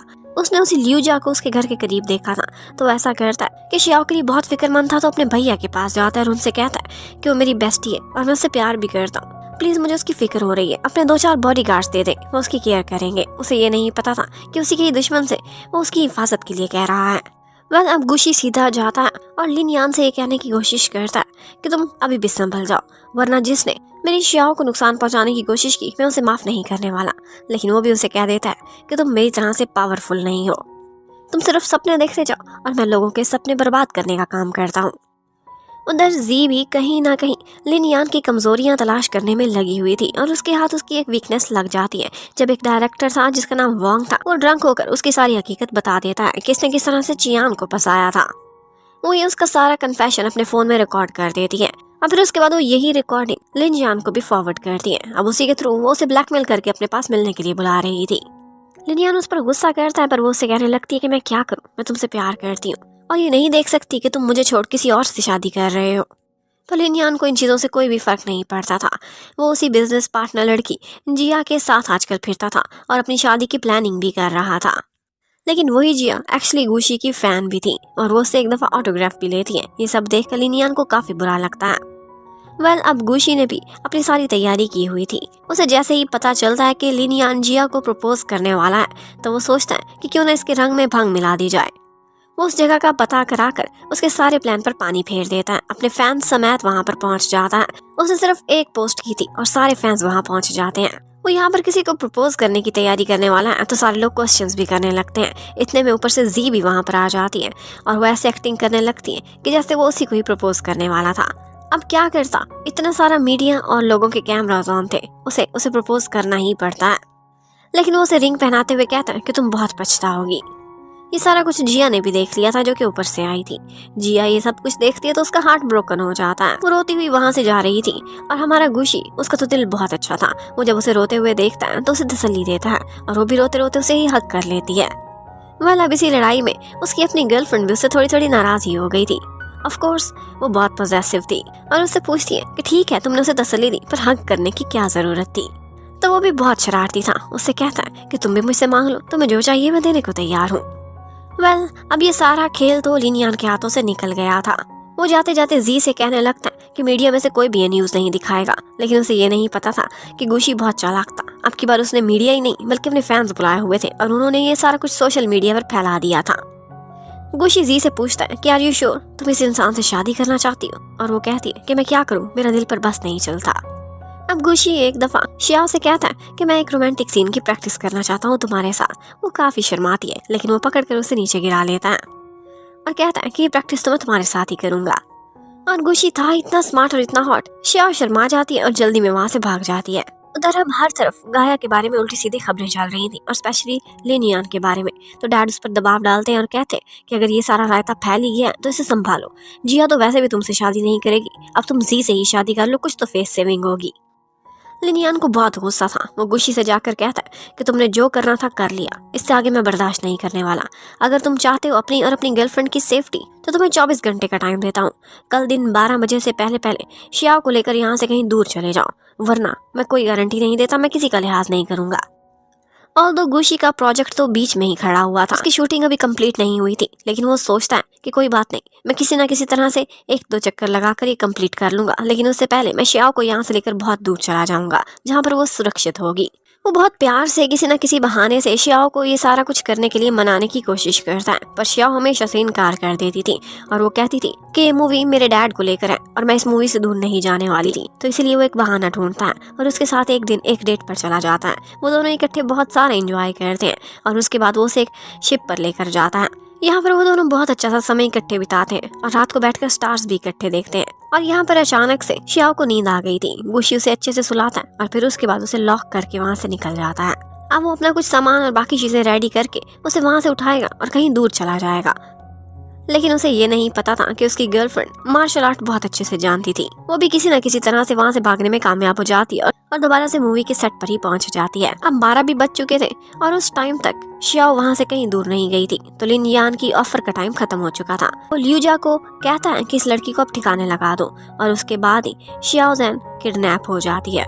पर गुशी उसी टाइम पर सेट पर पहुंच चुका था। वो हर तरफ उसे तलाश करता है और इन दी एंड उसे ल्यूजा एक जगह दिख जाता है जिसे वो भगा देता है और अपनी गर्लफ्रेंड को बचा लेता है। और अब फाइनली वो टाइम आ गया था कि गुशी को सारी हकीकत बतानी पड़ती है कि एक्चुअली तुम्हारी जान खतरे में थी, तभी तो मैं यहाँ से जाना चाहता था। पर शिया उससे कहती है कि जो भी खतरा है हम उसका मिलकर मुकाबला करेंगे और अगर ये सारा कुछ लिन यांग करा रहा है तो भी हम मिलकर देखेंगे, लेकिन हम यहाँ से कहीं दूर नहीं भागेंगे। और गुशी भी उसके इस फैसले की रिस्पेक्ट करता है। लेकिन इसके साथ ही गुशी ने और भी तैयारी की हुई थी। वो मिस्टर लिन चेयरमैन के पास जाता है और उन्हें बहुत सारे सबूत देता है कि किस तरह के उल्टे सीधे काम आपका बेटा लिन यांग करता आ रहा है। और जब यही सारी डॉक्यूमेंट्स डैड के हाथ लगती हैं तो वो लिन यांग को बुलाकर उसे बहुत डांटते हैं और कहते हैं कि तुम अपनी हरकतों से क्यों नहीं बाज आ रहे। तुमने एक हरकत की थी, मैंने इग्नोर किया था, लेकिन अब बस बहुत हो गया। और अब की बार लिन यांग फट पड़ता है और कहता है कि आपने कभी मुझे अपना बेटा ही नहीं समझा। हमेशा आप लिन जिन को ज्यादा इंपॉर्टेंस देते और मुझे तो एक दफा अनाथालय भी जाना पड़ा था। एक्चुअली उसकी मॉम के साथ डैड की हमेशा लड़ाई ही रहती थी और इसी वजह से वो बीमार भी हो गई थी और इन दी एंड जब वो घर से निकाली गई थी तो तड़प तड़प कर उनकी डेथ हो गई थी। थोड़ा अरसा लिन यांग एक ऑर्फनेज में रहा था और उसके बाद डैड उसे लेने के लिए आ गए थे। वो ये सारी बातें उन्हें कहता है और उन्हें इतना स्ट्रेस होता है कि उन्हें हार्ट अटैक ही हो जाता है। वो अपनी दवाइयाँ मांगते रह जाते हैं, लेकिन लिन यांग बस खड़ा उनके सामने एक्टिंग करके रोता रहता है, उनको मेडिसिन नहीं पकड़ाता। और फिर बस दुनिया के सामने तो उसने नाटक करना था, सबको रोकर दिखाता है और कहता है कि मेरे डैड बीमार हो गए हैं, और फिर उन्हें हॉस्पिटल में एडमिट भी करा देता है। लेकिन साथ ही साथ उसने डॉक्टर को अपने साथ मिला लिया था और उन्हें कहा था कि जब तक मैं ना चाहूँ ये होश में नहीं आने चाहिए, और डॉक्टर भी उसके साथ मिल जाता है उसके पैसे के लालच में आकर। अब उसके बाद लिन यांग का जहाँ तक बस चलता था, वो हमेशा गुशी को भी परेशान करने की कोशिश करता था। कभी कभी उसके एड्स उससे छीन लेता था, तो कभी उसका कोई कॉन्ट्रैक्ट कैंसिल करा देता था, और तो और उसने डायरेक्टर लियांग को भी परेशान करके रखा हुआ था। वो उन पर दबाव डाल रहा था कि गुशी को रिप्लेस करके किसी और हीरो को लाओ, इसी मूवी में मैं सारा खर्चा बर्दाश्त करने को रेडी हूँ। और इसके साथ ही वो उसके कैरेक्टर असैसिनेशन की भी चाल चलता है। डायरेक्टर वोंग को बुलाता है और उससे कहता है कि तुम्हारा जितना भी कैसीनो में जुए का पैसा रहता है वो सारा मैं पे करने को रेडी हूँ, लेकिन इसके बदले तुम चियान को यूज करो और कहो कि ये सारी चियान की जो जिंदगी बर्बाद की है वो किसी और ने नहीं बल्कि गुशी ने की है, क्योंकि गुशी को उसने रिजेक्ट किया था। अब वो भी प्रेस के सामने चला जाता है और सारा इल्जाम बेचारे गुशी पर लगा देता है। वो डायरेक्टर था, उसने सारा ड्रामा बहुत अच्छे से एग्जीक्यूट किया था। पर जैसे ही ये खबर मैनेजर को पता चलती है वो परेशान होता है, पर गुशी जरा भी सरप्राइज्ड नहीं हुआ था। उसे पता था कि लिन यांग कहाँ तक गिर सकता है। उसने जैसे ही उससे दुश्मनी मोल ली थी, वो हर तरह के इम्पैक्ट के लिए एकदम रेडी बैठा हुआ था। और फिर इसके बाद ही लिन यांग एक प्रेस कॉन्फ्रेंस करता है और कहने लगता है कि गाया इंटरटेनमेंट का अब गुशी के साथ कोई भी लेना देना नहीं है, क्योंकि वो इंसान नहीं बल्कि एक दरिंदा है जिसने चियान को यूज किया और उसके बाद उसे फेंक दिया। और तो और उन्होंने एक होटल की बुकिंग भी दिखाई थी, उसी होटल की बुकिंग थी जहां पर चियान ने नाइट स्पेंड की थी। जी बहुत लिन यांग को समझाने की कोशिश करती है कि तुम ये गलत कर रहे हो, पर वो कहने लगता है कि अगर तुमने गाया की लीडिंग लेडी बनना है तो ये सारा कुछ तो बर्दाश्त करना पड़ेगा, ये तो सिर्फ शुरुआत है। गुशी थोड़ा सा अपसेट था, पर शियाओ को उस पर पूरा भरोसा था। वो उसे चीयर अप करने की भी कोशिश करती है, उसका दिल बहलाती है और उसके बाद उसे एक एक्वेरियम में भी लेकर जाती है। यहाँ पर फाइनली गुशी का मूड काफी अच्छा हो जाता है और वो अपनी गर्लफ्रेंड को एक किस भी करता है। लेकिन शियाओ उसे हंसाने के लिए कह देती है कि तुम क्या कर रहे हो, बहुत सारी फिशेस भी हमें देख रही हैं। उधर लिन जिन को भी आहिस्ता आहिस्ता अंदाजा हो चुका था कि इस सब के पीछे उसका भाई लिन यान ही है, और उसने लियूजा का भी पीछा किया था और उसे पता चल गया था कि लियूजा जिस अनाथालय से वहीं से ही तो मेरा भाई भी आया हुआ है। इसका मतलब है कि शियाओ जैन पर जो भी अटैक कराता है और जो भी गलत काम करता है वो सब मेरे भाई के ऑर्डर्स पर ही हो रहे हैं। उधर शियाओ ने भी जैसे कसम उठा रखी थी कि उसने गुशी को इनोसेंट साबित करना है, और वो कहने लगती है कि वो होटल की बुकिंग वो तो बिल्कुल भी फेक नहीं है, वाकई आप वहाँ गए थे, लेकिन उस दिन तो आप जी को प्रपोज करने गए थे। और जी को प्रपोज करते हुए उसने एक एक्शन कैमरा भी लगाया हुआ था जिसमें वो रिकॉर्डिंग करना चाहता था, और वो उसी एक्शन कैमरा को तलाश करने लगते हैं क्योंकि उसके मेमोरी कार्ड से वो लोग ये सारा डाटा रिवाइव कर सकते थे। लेकिन शूटिंग के सेट पर 8-10 एक्शन कैमरास थे और उन सारों के मेमोरी कार्ड्स को बारी बारी चेक करना पड़ेगा। ये बहुत लेंथी काम था, लेकिन फिर भी शियाओ सारी रात बैठकर ये काम करती है और फिर फाइनली उसे नेक्स्ट डे वो वीडियो मिल ही जाती है। ये वीडियो देखकर अब गुशी को बहुत एम्बैरेसमेंट हो रही थी, लेकिन क्या करता, अपने कैरेक्टर को सही साबित करने के लिए दुनिया के सामने ये वीडियो तो लेकर आनी ही पड़ेगी। तो अब वो लोग एक प्रेस कॉन्फ्रेंस करते हैं और उसमें वो सारा कुछ बताता है कि मैं उस होटल में क्या करने गया था। जी को प्रपोज करने वाली वीडियो मीडिया के लिए बहुत बड़ा मिर्च मसाला थी। गुशी ने पूरा इंतजाम किया हुआ था। उसने इस वीडियो की फोरेंसिक रिपोर्ट भी कराई हुई थी जिसके थ्रू पता चलता था कि ये एडिटेड नहीं बल्कि बिल्कुल सच है। पर क्या कहते हैं ना कि लिन यांग का हर चीज पर बहुत अच्छा कंट्रोल था। वो मीडिया को हैंडल करना बहुत अच्छे से जानता था। तब वो ऐसा करता है कि जी को यूज करता है। वो अपना ब्राइडल गाउन जहाँ टेस्ट कर रही थी तो वहीं पर ही मीडिया को बुला लेता है और सारे लोग जी से पूछते हैं कि क्या ये वीडियो एडिटेड थी या रियल, और वो जी को कोई भी जवाब नहीं देने देता, जिसका मतलब यही निकाला जाता है कि जी कह रही है कि ऐसा कुछ भी नहीं है। और गुशी बेचारा फिर से इल्जाम में फंसा हुआ था, पर जो उसे चाहते थे वो जानते थे कि उसके खिलाफ एक चक्कर चलाया जा रहा है। उधर डायरेक्टर लियांग उसे कहीं ना कहीं शक हो चुका था और उसने एक दफा नर्स की ट्रे को गिराकर वहां से कुछ मेडिसिन गायब कर ली थी। वो लेबोरेटरी में टेस्ट कराती है और उसे पता चल जाता है कि मिस्टर लिन को कुछ ऐसे इंजेक्शंस दिए जा रहे हैं जिसकी वजह से वो अभी तक कोमा में है और ठीक नहीं हो रहे। यही बात अपने प्रूफ्स के साथ वो जाकर लिन जिन को दिखा देती है और उसे बताती है कि तुम्हारा भाई, उसका कितना घिनौना चेहरा है, तुम बेशक उससे प्यार करते हो और उसकी रिस्पेक्ट करते हो, वो तुम्हारा रोल मॉडल है, लेकिन इस वक्त तुम्हें अपने डैड को बचाना है। अब लिन यांग के सामने तो ऐसे एक्टिंग करता है कि जैसे वो उसके साथ बहुत सिंसियर है और अपनी कंपनी को लेकर सीरियस भी, लेकिन अंदर ही अंदर वो उसके खिलाफ सबूत इकट्ठे करने में लगा हुआ था और उसका भरोसा भी जीतना चाहता था। यहाँ पर लिन यांग उसे लियूजा से भी मिलवा देता है और उसे बताता है कि किस तरह से अनाथालय में जब लोग मुझे बुली किया करते थे तो ये आगे आ जाता था और मेरी सुरक्षा करता था, और जब मैं वहां से निकाला गया और मैं एक सक्सेसफुल पर्सन बन गया तब मैंने भी इसका साथ नहीं छोड़ा, मैंने इसे अपने साथ रखा है और ये मेरा राइट हैंड है, मेरा हर गलत सही काम यही हैंडल करता है। लियूजा को तो काफी शक था और वो कहता है कि हम लिन जिन पर भरोसा नहीं कर सकते, पर लिन यांग उसे एक ही जवाब देता है और कहता है कि जब सारी दुनिया मुझे नीचा देखती थी ना, तब यही मेरा एक भाई था जो मेरे साथ खड़ा हुआ होता था और मुझे इस पर पूरा भरोसा है। मैं पूरी दुनिया को नुकसान पहुंचा सकता हूँ पर इसे नहीं। लेकिन लिन जिन भी एक चाल चलता है और लीजा को अपने साथ लेकर चला जाता है और कहता है कि मुझे डायरेक्टर ली का पता चला है, वो अपने बेटे के साथ कहाँ पर छुपा हुआ है। उसे डिस्ट्रैक्ट करता है और इन दी एंड डायरेक्टर लियांग उसके डैड को उस हॉस्पिटल से निकालने में कामयाब हो ही जाती है। इसके बाद ल्यूजा बहुत कहता है लिन यांग को कि तुम्हारा भाई तुम्हारे साथ सिंसियर नहीं है, लेकिन लिन यांग कहने लगता है कि चाहे वो जैसा भी है लेकिन मैं उसे कोई भी घाव नहीं पहुंचाऊंगा। लेकिन बाकी लोगों को वो जरूर रास्ते से हटाना चाहता था और कहता है कि 8 साल पहले जो बॉम्बिंग का इंसिडेंट हमने कराया था उसे दोहराने का टाइम आ चुका है। ये सारा कुछ लिन जिन ने भी सुन लिया था और उसी दिन जब उनके सेट पर एक बॉम्बिंग सीन का शूट हो रहा था तो लिन जिन समझ गया था कि ये सारा कुछ उसके भाई ने एक्सचेंज करा देना है रियल बॉम्बिंग से। लेकिन जैसे ही वहां पर कोई ज्यादा नुकसान होता उससे पहले ही लिन जिन सारे लोगों को अवेयर कर देता है और उसने वहां पर सारे लोगों को बचा लिया था। अब उसके भाई का ये प्लान तो मिट्टी में मिल चुका था, लेकिन साथ ही साथ वो ये भी कह देता है कि इससे ज्यादा और एक्टिंग मुझसे नहीं होती। जो सही है जो गलत है मैं वो सारा कुछ अपने भाई को बता दूंगा और उसे समझाने की कोशिश करूंगा कि वो इस सब से पीछे हट जाए। वो यही बात अपने भाई को जाकर कहता है तो उसका भाई उसे घर से ही निकाल देता है, लेकिन कोई नुकसान नहीं पहुंचाता। अब इसी एक्सीडेंट के बीच जी को भी चोट लग गई थी। उसे ये तो पता था कि ये सारा कुछ कराने के पीछे लिन यांग का ही हाथ होगा, क्योंकि वो शियाओ ज़ेन और गुशी को खत्म कराना चाहता है। पर उसे सिर्फ इतनी फिक्र हो रही थी कि क्या उसे मेरी जरा भी परवाह नहीं थी, मैं भी तो उसी सेट पर थी। पर वो किस हाल में है, सही है कि नहीं, ये पता करने के लिए जी को देखने के लिए लिन यांग वहाँ पर आया ही नहीं था। अब नेक्स्ट डे उसी सेट पर एक वर्कर जो जख्मी हो गया था वो लोग उसे खरीद लेते हैं और वो उसके बदले एक प्रेस कॉन्फ्रेंस करता है और कहता है कि ये सारा कुछ शियाओ ज़ेन और गुशी नहीं कराया था, क्योंकि गुशी के मन में अभी भी जी से रिजेक्शन का बदला लेना बाकी था और वो यही बदला लेना चाहता था। और फिर जी से भी इंटरव्यू लेने मीडिया वाले पहुंच जाते हैं और उनके सामने सबको दिखाने के लिए लिन यांग वहां पर बैठा हुआ था। जी कोई भी जवाब देती वो उसके बिहाफ पर बोलने लगता था और मीडिया वालों को गलत ब्रीफ करके वो वहां से भेज देता है। अब जी बहुत तड़पती है और लिन यांग से पूछती है कि क्या तुम्हें जरा भी परवाह नहीं थी कि उस एक्सीडेंट के पॉइंट पर मैं भी थी, मुझे कुछ हो जाता तो। लेकिन उसके पावर के नशे ने उसे इतना पागल कर दिया था कि उसे अपनी कंपनी और अपने कंट्रोल से बढ़कर और कोई भी चीज अजीज नहीं थी। उसने तो जी की मैनेजर को भी पैसे देकर अपनी साइड पर कर लिया था और वो उसे वहीं पर ही हॉस्पिटल में लॉक भी करा देता है। गुशी काफी प्रोफेशनल था।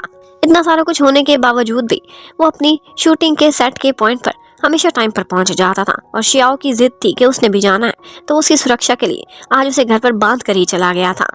और तो और उसने नीचे एक मैट्रेस भी रखा था ताकि अगर वो बेड से गिरे तो उसे चोट ना लगे। पर शियाओ भी किसी से कम नहीं थी, वो खुद को किसी तरह से छुड़ा लेती है और दोबारा से सेट पर पहुंच जाती है। और यहाँ पर फे की मदद से वहाँ पर एक मम्मी का रोल करना था, वही मम्मी उसी को बना दिया जाता है पट्टियां पहनाकर। और गुशी के लिए सरप्राइजिंग था, वो जैसे ही उस मम्मी की जगह पर अपनी गर्लफ्रेंड को देखता है तो हैरान रह जाता है। और यहाँ पर जो किसिंग सीन होना था वो उसने अपनी गर्लफ्रेंड के साथ ही शूट कराया था। अब उसके बाद लिन जिन सेट पर आता है और आज वो शियाओ से मिलता है। वो उसे एक गिफ्ट देता है। ये वही लैंप था जो उसे पहले भी देना चाहता था, लेकिन आज उस लैंप के पीछे एक फ्लैश ड्राइव भी लगी हुई थी। वो कहता है कि ये सबूत तुम यूज कर सकती हो, ये सारे मैंने घर से चुराए हैं अपने भाई के खिलाफ।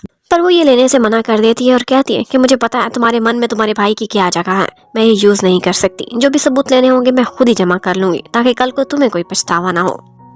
अब उसके बाद वहां से जाते जाते लिन जिंग शियाओ को हक करता है और कहता है कि तुम हमेशा से मेरी फ्रेंड ही रहोगी, और हाँ शायद अब के बाद हमारी मुलाकात ना हो पाए। लेकिन उसकी बात तब तो शियाओ नहीं समझ पाई थी। पर एक्चुअली होता यह है कि जब लिन यांग को लग रहा था कि उसकी हर चीज कंट्रोल में है और उसने उस वर्कर को यूज करते हुए गुशी पर यह भी इल्जाम डाल दिया था कि उसने एक्सप्लोजन कराने की कोशिश करी है, तो वहीं पर ही लिन यांग भी पहुंच जाता है उस प्रेस कॉन्फ्रेंस में और कहने लगता है कि गुशी बिल्कुल निर्दोष है, ये सारा कुछ मैंने कराया था क्योंकि मैं अपने भाई को हटाकर और उसकी कंपनी को और उसकी मैनेजमेंट को बदनाम करके उसकी जगह लेना चाहता था। और हर इंसिडेंट में वो खुद ही को ही दोषी करार दे देता है। यहाँ पर लिन यांग ये सब देखकर बहुत तड़पता है, उसे लगता है कि सब कुछ कंट्रोल से बाहर हो गया है। पर वो अपने भाई के हाथ में वही फ्लैश ड्राइव दे देता है और उससे कहने लग कि आप मेरे बड़े भाई हो, मैं आपकी रिस्पेक्ट करता हूँ, आपकी जगह मैं खुद को सरेंडर करता हूँ, मैं जेल में जाने को तैयार हूँ। अब ये सब देख कर लिन यांग को बहुत बुरा लगता है और उसे वो समय याद आता है कि जब बचपन में एक दफा उससे वास टूट गई थी और उसके बाद सारा इल्जाम लिन जिन ने खुद पर ले लिया था। और वो कहता था कि अगर कुछ बुरा होगा तो हम मिलकर सहेंगे, मिलकर ही मार खाएंगे अगर मार भी खानी पड़ी तो। आज भी कुछ ऐसा ही हुआ था। लिन जिन ने अपने भाई के लिए सैक्रिफाइस किया था और अब वो जेल में पड़ा हुआ था, और तो और उसने कोई भी वकील कराने से भी इनकार कर दिया था। जी हॉस्पिटल में बहुत तंग करती थी तो उन्होंने उसे अब घर पर ही शिफ्ट करा लिया था और यहाँ पर वो चोरी चोरी लोगों की बातें भी सुन लेती और उसे पता चल जाता कि लिन यांग को डायरेक्टर ली मिल गया है। वो ईस्ट चाइना सी में एक डॉक पर रह रहा है अपने बेटे के साथ सबसे छुपकर, और वो किसी न किसी तरह से धोखा देकर वहाँ से भागने में कामयाब हो ही जाती है। और उसके बाद वो सीधा जाती है फे के पास और उसे कहती है कि कोई आदमी मुझे पकड़ने आ रहा है, प्लीज मेरी हेल्प करो। और वो गर्ल्स का सैलून था जहाँ पर वो सारी मसाज ले रही थी। यहाँ पर ल्यूजा आता है और सारी गर्ल्स उसे चिपक जाती हैं और पकड़कर इतनी धुलाई करती हैं कि बस मन को शांति ही आ जाती है। और उसके बाद जी और फे सीधा जाती हैं श्याओ ज़ैन के घर पर जहाँ पर सारे ही मौजूद थे और वो उसे सारी कहानी बताते हैं और उनको पता चल जाता है कि इस टाइम पर डायरेक्टर ली को बचाना बहुत जरूरी है। तो वो लोग उसी शहर की तरफ चले जाते हैं, पर वहाँ पर डायरेक्टर ली को पहले ही खतरे का अंदाजा हो गया था। वो भागने की कोशिश करते हैं पर इन दी एंड गुशी और श्याओ ज़ैन उनके सामने आ जाते हैं और वो किसी तरह से उन्हें ये समझाने में और कन्विंस करने में कामयाब हो जाते हैं ताकि वो लिन यांग के खिलाफ अपनी गवाही दें। और वो भी मान जाते हैं क्योंकि वो बहुत शर्मिंदा थे, इस तरह से छुपकर कब तक जी सकते थे। वो कहते हैं कि अगर तुम लोग वादा करो कि मेरे बेटे की सुरक्षा करो तो मैं हर चीज के लिए रेडी हूँ। जबकि उधर जी अब बाहर आजाद थी। वो एक दिन देखती है तो लिन यांग दिन के टाइम पर कहीं जा रहा था। उसे अंदाजा हो जाता है कि ये कहाँ जा रहा है। वो भी उसका पीछा करती है और जब उसे ड्रंक देखती है तो उसे रोकने की कोशिश करती है, पर लिन यांग उससे बहुत बुरा सलूक करता है और उससे कहता है कि तुम अभी तक मुझसे प्यार करती हो, तुम क्या चीज हो, मैंने तुम पर कितना जुल्म किया है। पर वो कहती है कि मैं क्या करूं, मेरे मन से तुम निकलते ही नहीं हो। तो वो भी उसे धक्का दे देता है और कहता है कि अब मेरे पीछे मत आना, तुम्हें देने के लिए मेरे पास कुछ भी नहीं है, हर चीज मेरे कंट्रोल से बाहर हो चुकी है। उधर गुशी अपनी मूवी का आखिरी सीन शूट करा देता है, लेकिन उसके बाद लिन यांग अपने आदमियों के साथ पहुंच जाता है और बहुत तोड़ फोड़ कर आता है और वो उस सीन का रिकॉर्ड भी उसने जीने की कोशिश करता है। पर उसी टाइम पर उसे कॉल आती है और पता चलता है कि उसके डैड होश में आ गए हैं। वो तुरंत ही उन्हें देखने के लिए भाग जाता है। वहाँ पर वो अपने डैड से बहुत सारे गिले शिकवे करता है और कहता है कि आपने कभी भी मेरी मॉम को रिस्पेक्ट नहीं दी थी क्योंकि वो एक गरीब घर की थी, और लिन जिन की मॉम वो एक अमीर बिजनेसमैन की बेटी थी, इसलिए उसकी बहुत रिस्पेक्ट थी, और यही हाल हम दोनों बेटों का है। यहाँ पर डैड उसे एक सॉन्ग सुनवाते हैं और बताते हैं कि मैं तुमसे हमेशा प्यार करता था, पर मुझे माफ कर देना, तुम्हारे अंदर जो सैडनेस रह गई मैं उसे कभी खोलकर सामने नहीं लेकर आया, इसलिए तुम्हारे मन में घाव है, तुम क्यों बुरा सोचते हो, तुम्हें पता है लिन जिन ने तुम्हारे लिए क्या कुछ किया था। वो उसे एक डॉक्यूमेंट दिखाते हैं और कहते हैं कि मैं बीमार हो गया तो मैं पहले नहीं दिखा सका। लिन जिन ने बहुत अरसा पहले ही अपने हिस्से के सारे शेयर्स हर चीज तुम्हारे नाम कर दी थी और उसने गिव अप कर दिया था कि उसे विरासत में से कुछ भी नहीं चाहिए। ये देखकर तो लिन यांग का दुख और भी उभर कर बाहर आ जाता है। उसे अंदाजा होता है कि वो कितना नीच था और लिन जिन उसके लिए कितना कुछ करता रहा था। अब बस वो एक जगह पर जाकर ड्रिंक करने लगता है क्योंकि उससे कुछ भी हैंडल नहीं हो रहा था। ल्यूजा को वो कहता है कि मैंने तुम्हारे बाहर जाने का इंतजाम कर लिया है, और बहुत सारा पैसा भी उसे देता है और कहता है कि तुम शांति से अपनी जिंदगी गुजारो। जो लोग मेरी केयर करते हैं, मुझसे प्यार करते हैं, अब मैं सिर्फ इतना ही चाहता हूँ कि वो लोग अच्छी जिंदगी गुजारें, और जबरदस्ती उसको भी वहाँ से भेज देता है। लेकिन जी को कहाँ सुकून आ रहा था। वो लिन यांग को तलाश करने में लगी हुई थी और उसे पता चल जाता है कि वो किस जगह पर है। वो वहीं पहुंच जाती है। उसी टाइम पर डायरेक्टर वोंग की लिन यांग से लड़ाई हो रही थी। उसे कैसीनो वाले जुए के आधे ही पैसे दिए थे। यहाँ पर वो लड़ते हैं और डायरेक्टर वोंग उसके सर पर डंडा मारने ही वाला था कि इतने में जी बीच में आ जाती है, उसके हिस्से का घाव अपने ऊपर ले लेती है और उसके बाद वो बेहोश हो गई थी। अब वो उसे हॉस्पिटल लेकर जाता है और लिन यांग बहुत शर्मिंदा था।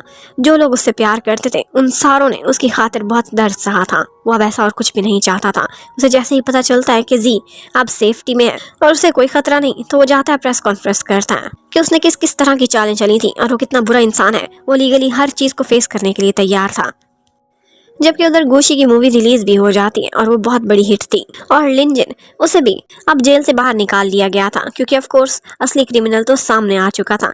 लिन जिन को हर हफ्ते श्याओ ज़ैन एक लेटर लिखती थी जो कि वो संभाल कर अपने पास ही रख लिया करता था।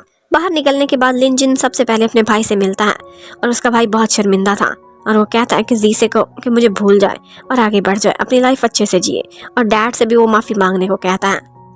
इन लोगों के इतने प्यार की वजह से अब फाइनली वो सुधर चुका था और जैसे ही वो वापस आएगा उसी दिन का इंतजार लिन जिन कर रहा था कि वो मिलकर आगे अपना बिजनेस चलाएंगे।